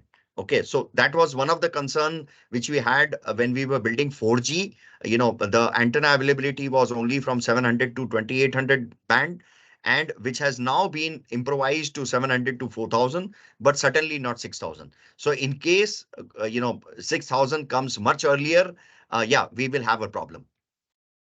The existing infrastructure will not support. Also, I would like to add, over dimensioning will mean capex, higher capex now for a service which is primarily of the band not visible for next 2-3 years, which will mean somebody will have to pay for that that incremental cost. So for example, if a cost of a antenna is say X rupees, and with 6,000 band is 2X, then will the operator pay me access fees for a potential 2X installation today? I doubt. So we will also, test, or we will also take a cautious call when, something materializes, soon, not proactively. Okay, thank you. Saurabh ji, I'll read through and, close it. Network boosters are illegal in India. How is in-building solution different from that? So I guess, we cannot relate a network booster to an in-building solution. Many of, builders still consider that we are a booster company. But believe me, booster cannot boost more than say 2,000, 5,000, square feet, or maybe 10,000 square feet. We are talking about buildings which are minimum of the ticket size that we take are minimum of say 2 lakhs to 5 million. Okay, so their boosters don't work. So we are a perfectly legal compliant solution that we offer in 1,500 odd projects that we have created. Yeah. Uh, the consumption of data is predominantly inside buildings. So there is a lot of revenue there in building. Yes, there is a lot of revenue there. And therefore, we are requesting that if there is a quality of service, being implemented indoor, especially with none of the buildings existing, you can name any top building in India will not support 5G. Yes, so there has to way to enhance quality of service. DCI should not limit to only a presence of DCI, but also what kind of a infrastructure is available in DCI. Is it a 4G infrastructure? Is it a 5G infrastructure? Because like I said, it's 4 times the cost of a 4G. So I guess the rating should also include what type of DCI is there. You can also, it may also have to be understood, a DCI for a fiber, it's much more easier than a DCI for IBS, because here we are looking at thousands of antennas, being installed at every 10 meters, for 5G versus a fiber which can go to a main room and from there vertically to independent companies and to their server rooms. So we can look at maybe 10, 20, 30 touch points, for fiber termination. Unlike IBS, where, the apart from vertical, the horizontal cabling, has to be, done in such a way that virtually at every 10 meters, the 5G antennas will be installed now. Yeah. 5G IoT network has been deployed with IP GNB. Without RF GNB, can we deploy? Non-5G IoT can be integrated 5G networks. I guess the question is related to ISM band. To my knowledge, currently, I don't think so. Uh, Without RF, they can be integrated with 5G. So non-5G IoT can be integrated with 5G networks. I'm not too sure about it. Maybe I can check upon this question and revert back to Mr. Surendra Kumar. Yeah, I can revert back to this question. Okay. Or sir, what I can do, sir, I can enable him so that he can ask the proper question. Sure. I'm making him presenter. Let him ask the question. Hello. Yes, sir, you can ask the question, please. Am I audible? Yes, you are audible. Yes, sir. Yes, Go sir. ahead. Yeah, I am Soundar Kumar, former director, CDOT, and Yeah. presently I am working with one company, and they have developed this IoT and IoT network, which can interface with whether it is a 2G, 3G, 4G, or whatever it is. The non-5G IoTs, all these IoTs, whichever is not having the 5G, it cannot be integrated. Now they have developed a solution. The existing 4G, 5G, 2G, all these things can be integrated because the G-Node B is developed based on the IP, which does not require any RF. This is the best solution they have developed. And in most of the networks, there are two things. One is a RF G-Node B, that is the present G-Node B with the RF, and which is having a radio unit, distributed unit, and control unit. Whereas presently most of the IoTs are very costly and it cannot be deployed right now. And you require a spectrum for this one if you wanted to implement it, or it depends upon the operator. Whereas in 865 band spectrum is needed for that. Yeah. Yeah, you're right. 865 spectrum is needed for IoT implementation. Yeah, you can continue, sir. Hello. I think Mr. Sundar Kumar. I guess we lost him. We lost him. Yeah. Any more questions?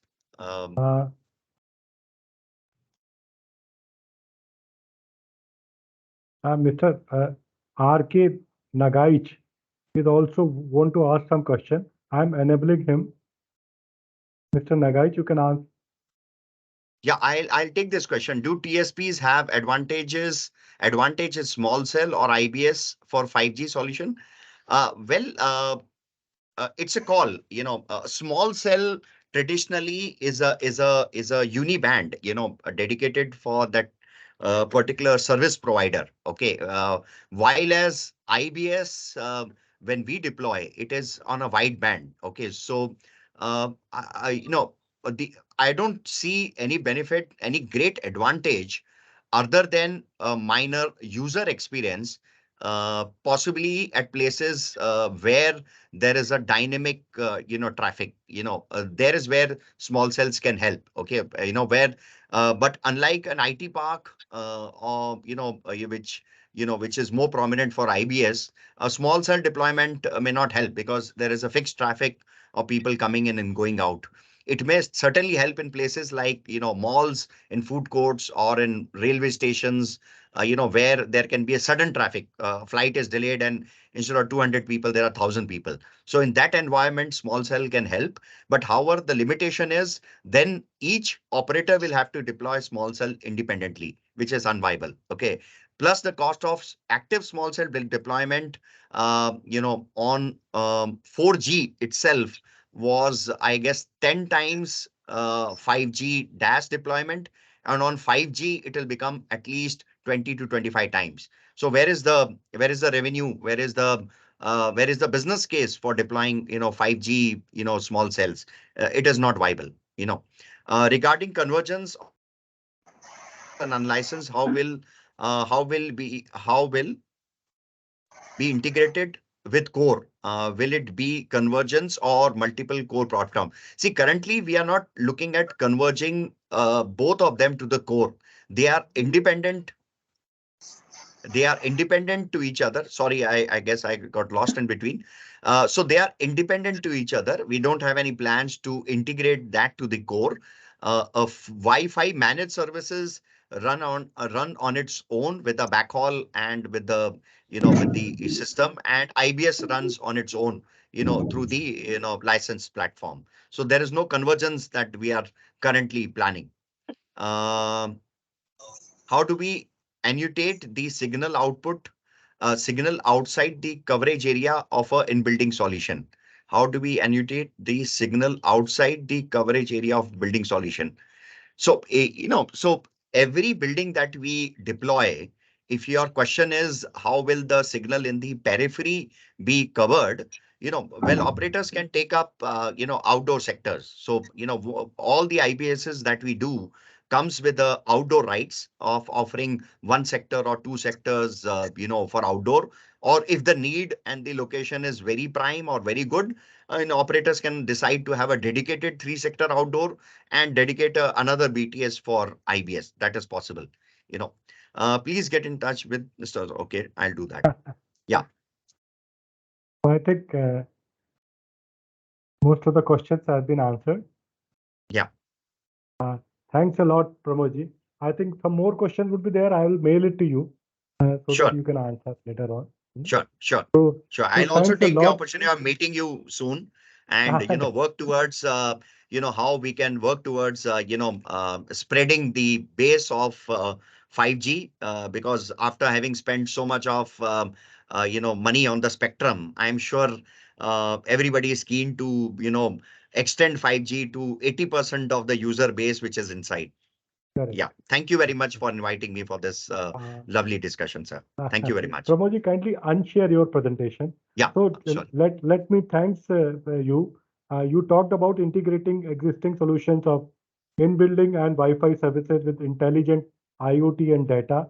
You talked about challenges for deployment of 5G services, and I think that it is very useful discussion, and a lot of questions were there, and you answered them well also. So thanks a lot for joining our webinar. So once again, thanks a lot. And now I'll move to the next session, Mr. Pawan Kumar Agrawal. This is regarding ratings of building based on digital connectivity. Shri Pawan Kumar Agrawal is Joint Advisor, Quality of Service, Telecom Regulatory Authority of India, TRAI. He is an ITS officer of 1998 batch and presently posted in TRAI as Joint Advisor, Quality of Service. He is Electronics and Communication Engineer with Masters in Development Studies. During his more than 23 years career, he has worked in BSNL for almost 16 years in various capacities at different locations. He has vast experience of planning and development of mobile network. He has also worked in Cabinet Secretariat on deputation basis.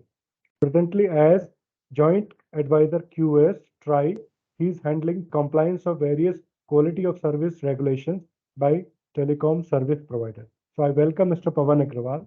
So he'll be the right person because recently the recommendations have been issued by the TRI, and ratings of building based on digital connectivity is also very important issues because the people talking about that, okay, the building is digitally active, it has very wonderful digital connectivity, but up to how much level? That is a question. So that needs to be answered and that needs to be understood. So I will invite Mr. Pavan Kumar Agrawal. Kindly share your PPT. Mr. Pavan. Thank you, Chaturvedi. Thank you.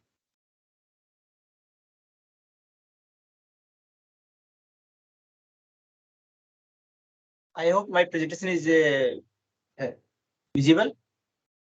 Very much, sir. Yeah, thank you. So first of all, I would like to thank you NTI and try to give me this opportunity to give a presentation in this webinar. So before starting my presentation, I'll just like to clarify one thing. The presentation is scheduled on digital communication infrastructure, but TRI has proposed to widen the scope of DCI and suggested to rename it as a digital connectivity infrastructure. It is because of the fact that now the boundaries between the broadcasting and communication is blurring, and the whole infrastructure being deployed for communication can be used for broadcasting and vice versa. So my whole presentation, DCI means digital connectivity infrastructure. So structure of this presentation is that importance of digital connectivity, although everyone already have, it has been very well deliberated. Then I'll discuss the initiative already taken by the TRI. Then the key recommendation for creation of DCI. And I'll deliberate on detail in rating of building for digital connectivity, which include rationale behind the rating of buildings, expected benefit, challenges, rating in other countries, requirement of regulatory framework for rating, key issues for proposed rating framework, timeline for implementation, and then expanding the scope of rating beyond building. And final will be incorporation of DCI provision in MBBL and NBC. So I'll not discuss much on the importance of digital connectivity, but I would like to say that to provide a good digital connectivity, various actions have already been taken, like expansion of the network, introduction of new technology, allocation of more spectrum, etc., etc. But still, good digital connectivity inside buildings remains a challenge. So he has conducted many case studies to identify the challenges in meeting the demands of user for good digital connectivity inside building, and the one of the report on mobile network QS on Delhi Airport and Dhalokar were published in March 29. These reports deal the issue two issues. One is that for providing the in-building solution in Delhi Airport, the authorities engaged third-party agencies based on H1 bidding process. This was creating a monopolistic situation apart from making an expensive position for the TSPs. And another is that due to this monopolistic situation, the expansion or upgradations was not being taken up properly. So this report is available on public domain, can be accessed for details. And apart from this, many case studies were done, and all those findings of those case studies were clubbed, and a monograph on quest for a good quality network inside multi-story residential apartment, reimagining ways to improve, was published on 22nd September 2020. This monograph basically recommends on 4 aspects. One is to build a good quality network with collaborative partnership. Second is engaging with the end users while designing the network itself. Third is developing processing practices which assures a good quality network. And last one is aligning incentive of principal and agents in a manner which do not conflict. So after, based on these case studies and findings, So findings, just I would like to again just highlight what are the findings. So at present, the in-building solutions are being developed in two different models. One is that when TSP directly approaches to the property managers. And second model is that this IBS is being developed by the IPs and then IP approaches the PM. So in first model, the findings, the shortcomings or gaps are that PM generally do not allow the TSP in their set premises for installation of IBS, or PM offer the same with unfair and discriminatory terms and conditions. And in case of IP approaches, the PMs, the gaps are that PM may set selection criteria for IP at unreasonable reserve price. So winner IP may create monopoly or building infrastructure and do rent seekings. So and third point is that IP may risk its investment as all TSP might not get ready to connect it due to excessive pricing or any other reason. So the point which emerged common for both options are that the interest of TSP or IP in serving a building depends upon the business opportunity it offers. And second point emerged that the digital connectivity meeting the expectation of end user is not a one-time exercise. So it requires a regular extension and upgradation. Like recently, my earlier speaker told that the existing IBS are not supporting the 5G. So once the new technology comes, new spectrum band is launched, so IPS requires a regular upgradations. So it requires a extension and upgradation throughout the lifetime.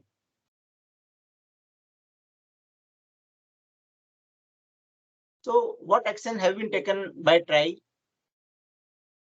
These studies made it necessary that a way forward, need to find a way forward to solve the issues. Accordingly, TRI started a consultation process and issued a consultation paper on rating of building or area for discriminatory on 25th March 22, inviting comment and counter comment from stakeholders.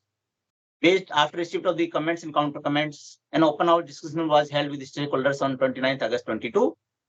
TRI also organized a day-long conference on 16 November at New Delhi for deliberation and discussion with various stakeholders. As this issue was having a participation from various stakeholders who are not only from the telecom domain, but they are also from the realty sectors. So stakeholders from both domains attended this conference. So based on the outcome of consultation process, the recommendation on rating of building or area for discriminatory has been submitted to DOT on 20th February 23. Recommendations are basically divided in two parts. One is regarding the creation of digital connectivity infrastructure, and another is the rating framework for digital connectivity. So briefly, although Chaturvedi sir have already covered some points, but I'll just briefly discuss the key recommendation for creation of DCI. So first recommendation is that the DCI should be made an essential component of building development plan on the line of water supply, electrical service, gas supply, fire protection and fire safety requirement, etc. At present, DCI comes when the building gets ready, whereas the all other utility like water supply, electric services are being planned since the beginning of the building development plan. So it is proposed that this should also be made a part of building development plan so that it starts getting developed since the beginning. And property manager, the word has been coined in this recommendation that property manager is the person or body who is responsible for oversee and manage the development, operation and maintenance of building and has the authority either as owner of the building or an agent of the owner. The property manager can be in the beginning, it can be a developer or builder. And after construction of the building and handing over the possession, it can be RWA or any other authority. So recommendation has made that property manager shall be the owner of the deployed DCI, unlike in the present situation. So whether it is created by himself or through his agent, and shall be responsible for maintenance, expansion, and upgradation of such DCI. And before construction of this DCI, the input, it is also suggested that input of the end users may be collected, and the DCI is designed based on the requirement of the owner, end users. The property manager shall allow access to DCI to all service providers in fair, non-chargeable, transparent, and non-discriminatory manner. So you will see that here we have added one more thing, non-chargeable basis, because now we are saying that when a owner is not, when owner is creating himself the pipeline, water pipeline, electricity supply, so why they cannot create a required infrastructure for telecom connectivity, and that should be provided on non-chargeable basis to all TSPs. And shall not have any exclusive arrangement or agreement with any infrastructure or service provider. So this is the second recommendations. The property manager will require the support of some entities to design and deploy and evaluate the DCI. So for that purpose, the recommendation has posed that DCI professionals may be engaged. DCI professional includes the DCI designer, who is competent to design the DCI, DCI engineer, who is competent to implement the designed DCI, and DCI evaluator, who is competent to measure and evaluate the quality of DCI deployed inside buildings. So apart from that, the property manager for existing buildings should also ensure upgradation and expansion of DCI. Though the timeline has not been defined, and it is mentioned that the timeline will be as prescribed in the model building bylaws. Second aspect comes the institutional mechanism for capacity building of DCI professionals. Since these DCI professionals has been introduced, so their capacity building and other mechanisms also required to be built. So it is proposed that a council of DCI, CODCI, should be established under the DOT in collaboration with the Ministry of Housing and Urban Affairs, All India Council for Technical Education, National Skill Development Council, Telecom Skill Council, and Construction Skill Development Councils, or any other organization institution as deemed appropriate. This CODCI shall be responsible for taking all decisions in respect of certification, registration, and capacity building of DCI professionals. Okay. CODCI within 1 year of its establishment or 3 years from the date of these recommendations, whichever is earlier, should establish a mechanism for certification, registration, and capacity building of DCI professional, including setting up of digital platform for cohesive implementation of DCI. This digital platform will provide a consolidated platform for all type of activity for these DCI professionals. It is also proposed that till the time CODCI is established, the provision in new building bylaws for DCI as recommended herein must be implemented by utilizing services of the existing professionals already working in the field of design and development of building and DCI to make a stopgap arrangement. So recommendation also proposed that digital platform should be developed and maintained by the CODCI. The broad objective of this platform include but not limited to the following. One is the activity related to capacity building of DCI professionals. It is which may include the identification of the institutes who are imparting the relevant courses, review of the courses being presently being offered for DCI professionals and any modifications required, making the new courses also. And then they publish a list of registered DCI professional and certified product and tools, provide a marketplace for buying and selling of certified products, enable property managers to hire services of registered DCI professionals. All these are the works of the digital platform. Enable interaction and collaboration among various stakeholders through various technologies and tools to facilitate online application, clearance, and approval process for service providers seeking access to DCI created in building. So it is also proposed that till the time CODCI is established, the digital platform should be created by DOT to meet immediate objective, which can later on be handed over to CODCI. So apart from that, the second point comes the rating of the building for digital connectivity. So what is the rationale behind the rating of the building? So first is that just having a legal and regulatory framework defining new entities, listing out processes, and creating a marketplace may not be adequate to meet the desired objective of consumer satisfaction on true digital connectivity experience.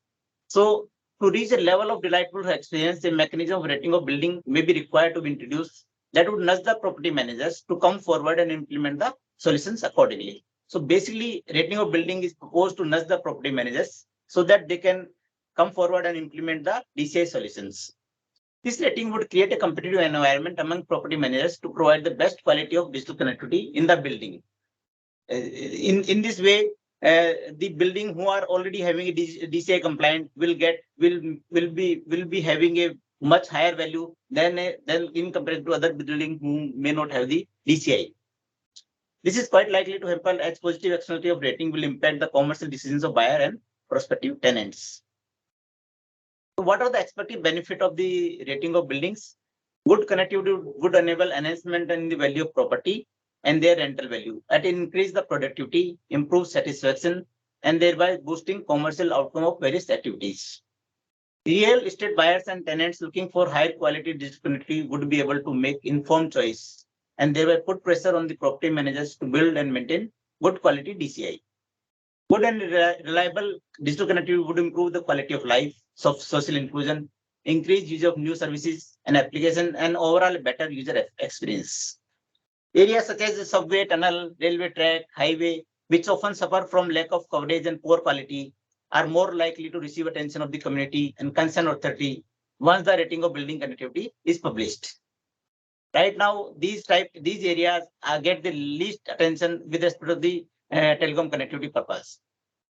Operator would be able to optimize their connectivity inside the building more easily, since the property manager would be willing to get good rating for their properties. Even public authorities who are right now engaged in granting the clearance and permission to lay DCI would be eager to improve the rating of the area, city, or their state and work in collaboration with TSPs. This will also create a new opportunity for many startups and small and medium enterprises to create necessary infrastructure and support system in provisioning of good quality of services. So there are certain challenges also there for behind the rating of building. So adoption of rating without any prescribed framework may bring various issues. These are the different entities involved rating might adopt different mechanisms and procedures according to their own standards and business interest. This would create non-uniformity in the assessment of digital connectivity by different agencies for the same building. Like right now, there are different agencies who are monitoring the internet data speeds, and they are publishing the different type of speeds. So similar situation may happen for the rating of the buildings. There are various type of building having varying requirement of digital connectivity based on the need and category of the end users. So residential building may have a different requirement in comparison to a commercial building. Even in residential building, the requirement may be different for the actual flat, then from that the open area, and then that from the basement area. Assessment of quality of digital connectivity and award of rating, therefore would, without a proper framework in place, would not reflect true rating meeting the users' expectancies. So further, proposed framework is also required to be accepted by all stakeholders, including developers and end users, for its successful implementation. So right now, whether rating is being done in another countries, this has been examined, and it is found that wide score, a private agency is right now doing the rating. So wide score certification act as an independent digital connectivity benchmark and provide landlords or managers with insight to enhance their buildings' digital infrastructure. It is operating in multiple countries, including US, Canada, Australia, UK, and Europe. Wide score certification measures the quality and resilience of the digital infrastructure of a building, mobile coverage, choice of internet service provider, and whether the building's critical digital infrastructure is safe and secure from any physical damage. So wide score certifies building including commercial, residential property, and mixed-use neighborhoods. This certification is voluntary. So right now, none of the country is adopting a mandatory rating of buildings. So requirement of regulatory framework for rating. So although as discussed, these few agencies has taken initiative to benchmark the digital connectivity experience, but as the regulatory framework is not there and it is still evolving. However, for widespread adoption and acceptance by users as well as industry, such rating methodology and process are to be supported by regulatory framework issued by the respective governments. Absence of standard methodology or regulation may lead to biases and thereby losing confidence of investors or users due to inaccurate results. Accordingly, it is decided that TRAI will come up with appropriate regulatory framework for rating of building, including issue of rating certifications. So, what are the key issues while finalizing proposed rating framework? So, one is that rating seems to be very simple concept and easy to implement, but in reality, it might be a complex task. Rating involves assessment of quality, which can be done using objective as well as subjective methods. Objective methods may include measurement of the KPI parameters of mobile quality, and subjective methods may include survey for survey and feedback from the users about their experience. So it involves that how this type of method can be involved. It may be possible that for a good assessment, the outcome of both type of method would be required to be combined. But then what weightage is to be decided for what method, it is also need to be decided. Rating may be decided based on the assessment of performance of all TSP operating in the area to discourage the practice of installing infrastructure through exclusive contract with the owner or builder. It is made possible that the after installation of DCI, only one TSP has been providing the services in a building. So rating of that building must be lower than the building who are having a services of all TSPs, because any user can be connected to any TSP. So rating need to be, this aspect need to be considered while posing the rating framework. So another point comes that all the subscriber, irrespective of their TSP, may be included in the evaluation, ruling out any bias different to them. Rating process may be different for different type of building. We have already discussed that the different type of building may have a different requirement of DCI. So accordingly, rating process may also be different for different type of buildings. So another issues comes the empanelment or accreditation of various rating agencies, because there may be large number of buildings and different classes of buildings. So accordingly, number of rating agencies need to be empaneled or accredited. Their role and responsibility also need to be defined. And there is also a requirement to create a digital platform or portal to enable property managers to get their building rating. So it will smoothen the process of rating of their buildings. Mechanism for monitoring the progress of rating of building also need to be defined. Formulation of terms and conditions, including validity period of rating certificates. Renewal process of rating certificate. So after expiry of the renewal process, after expiry of rating certificate, what will be the process? And sometime there may be requirement before expiry of the rating certificate in case a DCI, already existing DCI is being upgraded due to technological upgradation or due to allocation of new spectrum bands and extra, there may be some other reasons also. So in that case, the user may require a revised rating of their building. So what will be the process? Whether it is a full-fledged assessment or a incremental assessment, these need to be decided. Then some awareness campaigns need to be organized in collaboration with relevant stakeholders for popularizing the rating of buildings. And there also need to be decided some framework for settlement of dispute, appeal, and representation against rating. If a user is not satisfied with the rating awarded, so what is the mechanism for resolution of these disputes? So then comes the timeline for implementation of rating framework. So it is recommended that to start with the rating of building for district connectivity should be made mandatory for all existing as well as new building of public importance. So I should say public importance may include airport, railway stations, government building, or any other buildings already. Those details are mentioned in the recommendations. So all existing and new buildings should be mandated to have a rating of building within 2 years of issue of regulatory framework by TRI, or 2 years from obtaining occupancy certificate, whichever is later. And another point is recommended that rating of building for district connectivity should be made mandatory for all new buildings, excluding the class of building as may be decided by MoHUA in consultation with the state and UT and other stakeholders. So these two provisions are regarding the rating of buildings has been recommended. The property manager should get building rated for district connectivity within 2 years of obtaining the occupancy certificate once TRI has issued the regulatory framework. For buildings other than those mandated by property manager may get their building rated for district connectivity on voluntary basis. And recommendation also include that once this mechanism is stabilized, then this scope of rating can be extended beyond the buildings to rate a village, town, city, or even a state. So this, it will push the authority, public authority, who are currently responsible for granting of permission for deploying DCI to improve the rating of their geographies by working in collaboration with the TSPs to build DCI. So one state can compete with the other state to get a good rating. And similarly, a city, town, or village also compete with these their neighbor cities to get a good rating. So a geography with a better district connectivity rating will also attract more investors and businesses, which may help in improving the economy of that particular geography.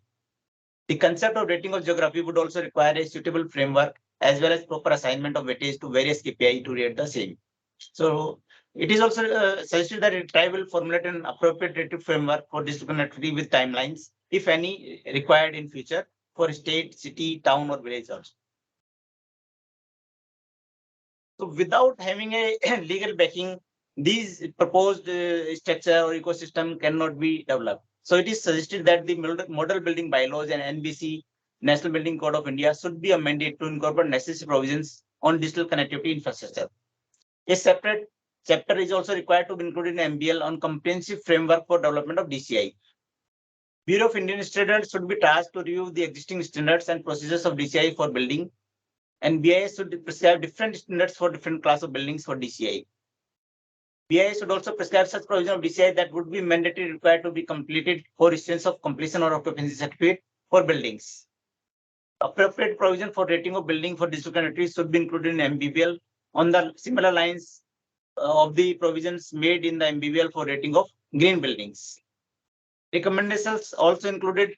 These recommendations also included a draft chapter which is proposed to be included in MBBL, and a MOHUA being requested to include in the MBBL, and the recommendations also include a proposed modification required in NBC. So that's from my side. Thank you very much.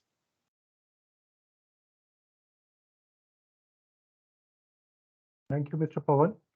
Yeah. There are certain questions. Let me take some of the questions.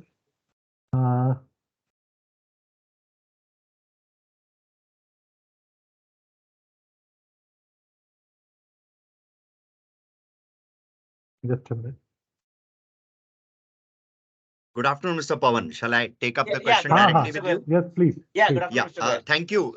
Thank you. And this is a great effort, by you and by your team to, work towards ratings of the building. I just came across one, a clarification which we sought was, I fully agree that there should not be any exclusivity. Okay. However, for an IP1 provider, who will invest in creation of a DCI,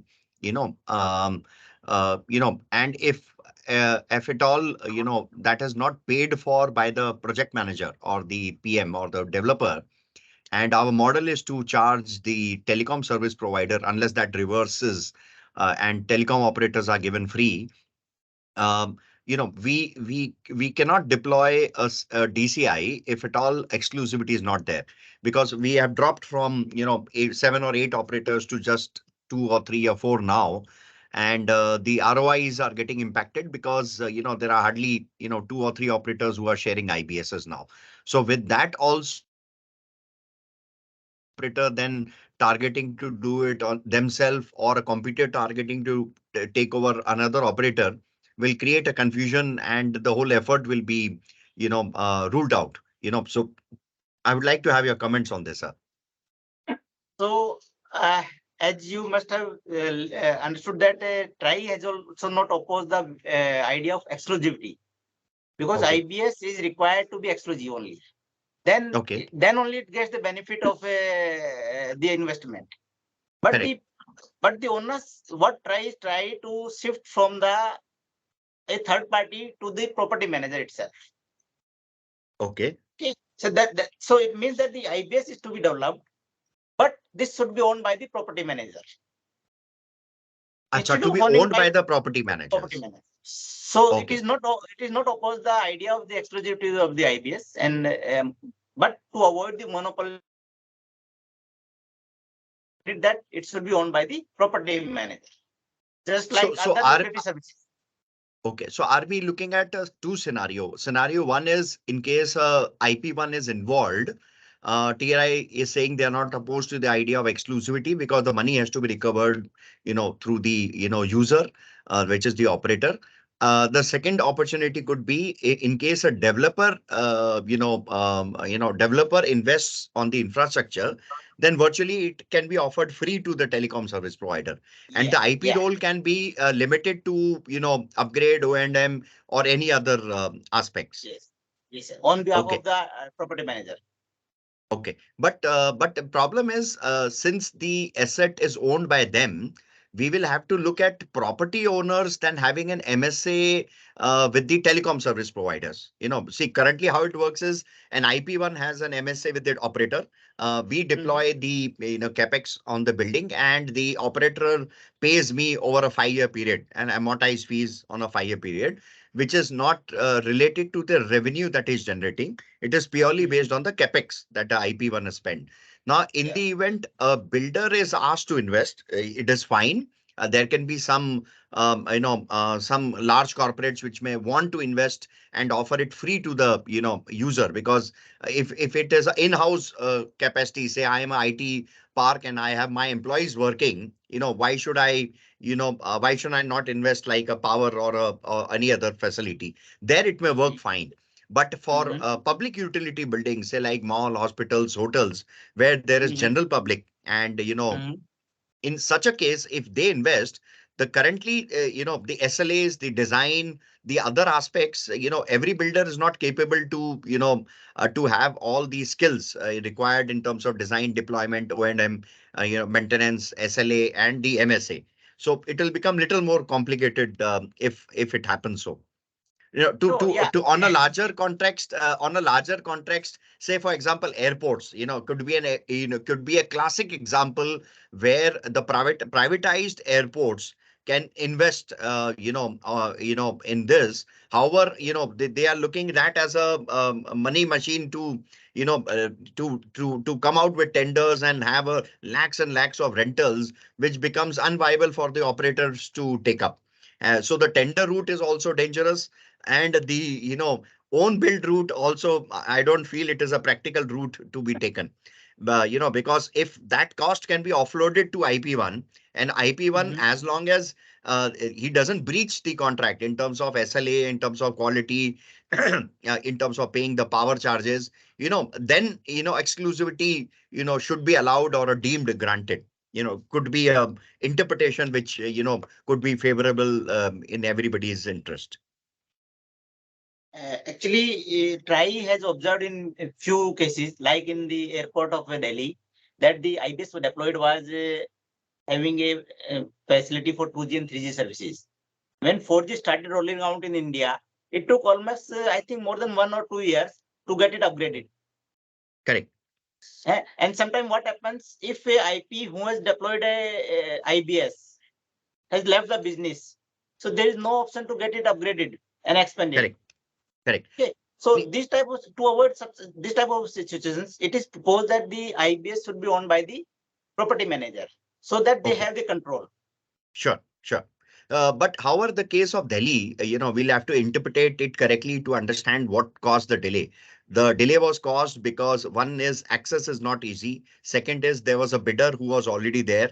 It is his responsibility to upgrade to 4G. And believe me, Agrawal Saab, 4G to 5G capex itself is 4 times. So 3G to 4G might not have been much higher. Maybe it's a capacity issue of TDD, FDD not working together. But then 5G is a total animal altogether. So imagine, if there is a additional rental component, which is in lakhs of rupees, sometimes the rental component is even higher than the fees that the operator pays me. In that case, it becomes unviable. So, for an infra provider, I'm ready to upgrade, but there is to be some taker to pay me for that amortization cost. And in that cost, if 70% cost is passed through, which is power and rental, then it becomes unviable for an IP1 to be blamed or to be, to be thought about, why it has taken so much of time to upgrade. You have correctly hit the nail. Listen, suppose I am residing in a complex and I am interested to take the 5G services. Correct. But my IP is not ready to upgrade the network due to the cost associated. Correct. But as a user, I am ready to make investment. So if that IBS is owned by the property managers, so we can take a decision and get it upgraded to get a good services. But if we are not interested, then we will not get it upgraded. So again, this is a case of the business opportunity. You are correct that wherever a business opportunity is there is no intervention is required from regulator or government side. Absolutely. Because you will IP as well as TSP will make investment. But the case comes wherever business opportunity is not there. So who will take care about those cases? So what we feel is if any project, any project, whether it is an airport or any project, it's a tripart contribution. And as long as the contribution is 33, 33, 33 from equally from the partners, what I mean is operator invest in capex and opex. We invest in the infrastructure. Builder invest at least in something. That something can be at least waiver of power and rental. So which will be attributed to say 33% of the cost which he bears. If that happens, I can assure you every building in India will get digitized. Because everybody is contributing. Today, what is happening is builder feels, boss, he's offloaded to IP1. IP1 feels that, boss, to win this, I need to hike up the rental. So what is happening is the most burdened and the most pained customer is the operator. Because he's not making anyway revenue. Today 5G is being serviced in less than a packet of cigarette. And you go to other countries, you have to pay exorbitantly. So unless ARPU increases or there is a equal contribution, so possibly if DCI can also focus upon equal contribution among the three stakeholders, and the power and the rental is parked with the builder. Sort of a fair rental, whatever he claims can be parked with the builder. IP1 invest in the capex and, operator invest in capex and opex, which is offloaded to the builder. It will make such a good competition that we will have huge number of sites getting converted, and which will also reduce the dependency on outdoor, because, the traffic will be offloaded indoor to many more buildings than 30-40,000 which exist in India today. I have been to some of the international countries where there is zero presence of tower. You don't see a tower, at all. It is all through form factor of, street furniture, or through the form factor of IBSs, which has moved inside, offloading the total traffic outdoor.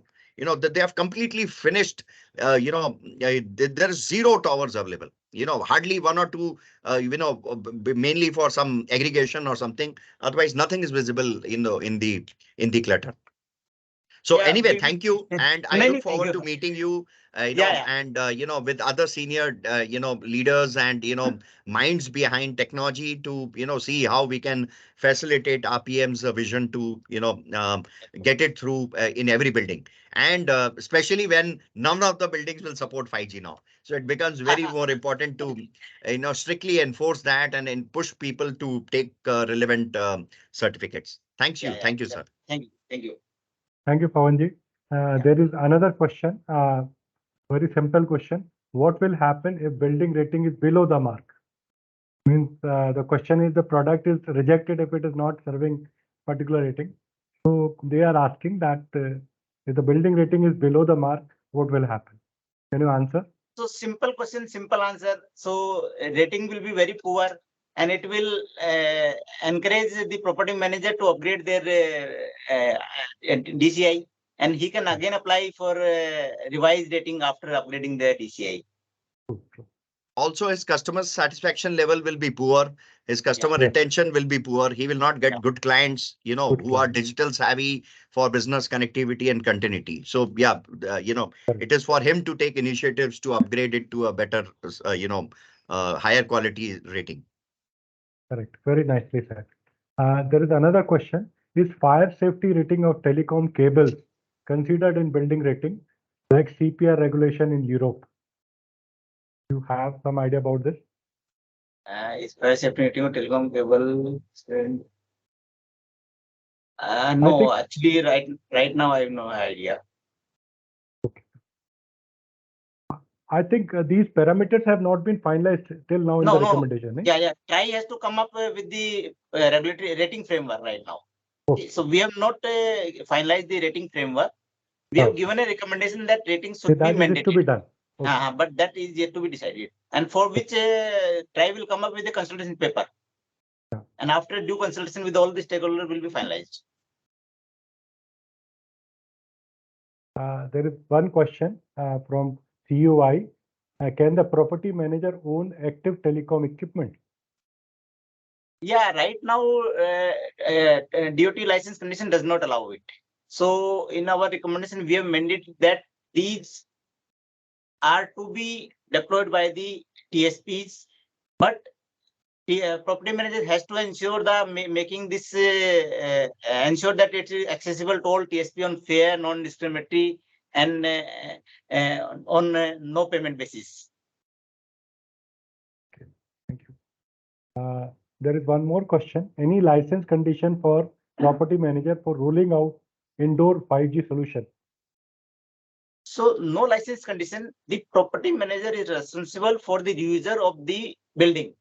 So the requirement of the user is to be met by the property manager. He has to act in accordance to the requirement of the users. If any user don't want any 5G, there's no compulsion for him to make the 5G ready DCI. But will at least an IP1 license not required, sir? At least an IP1 will be required. So that separately there is some process is going on. I cannot comment at this stage.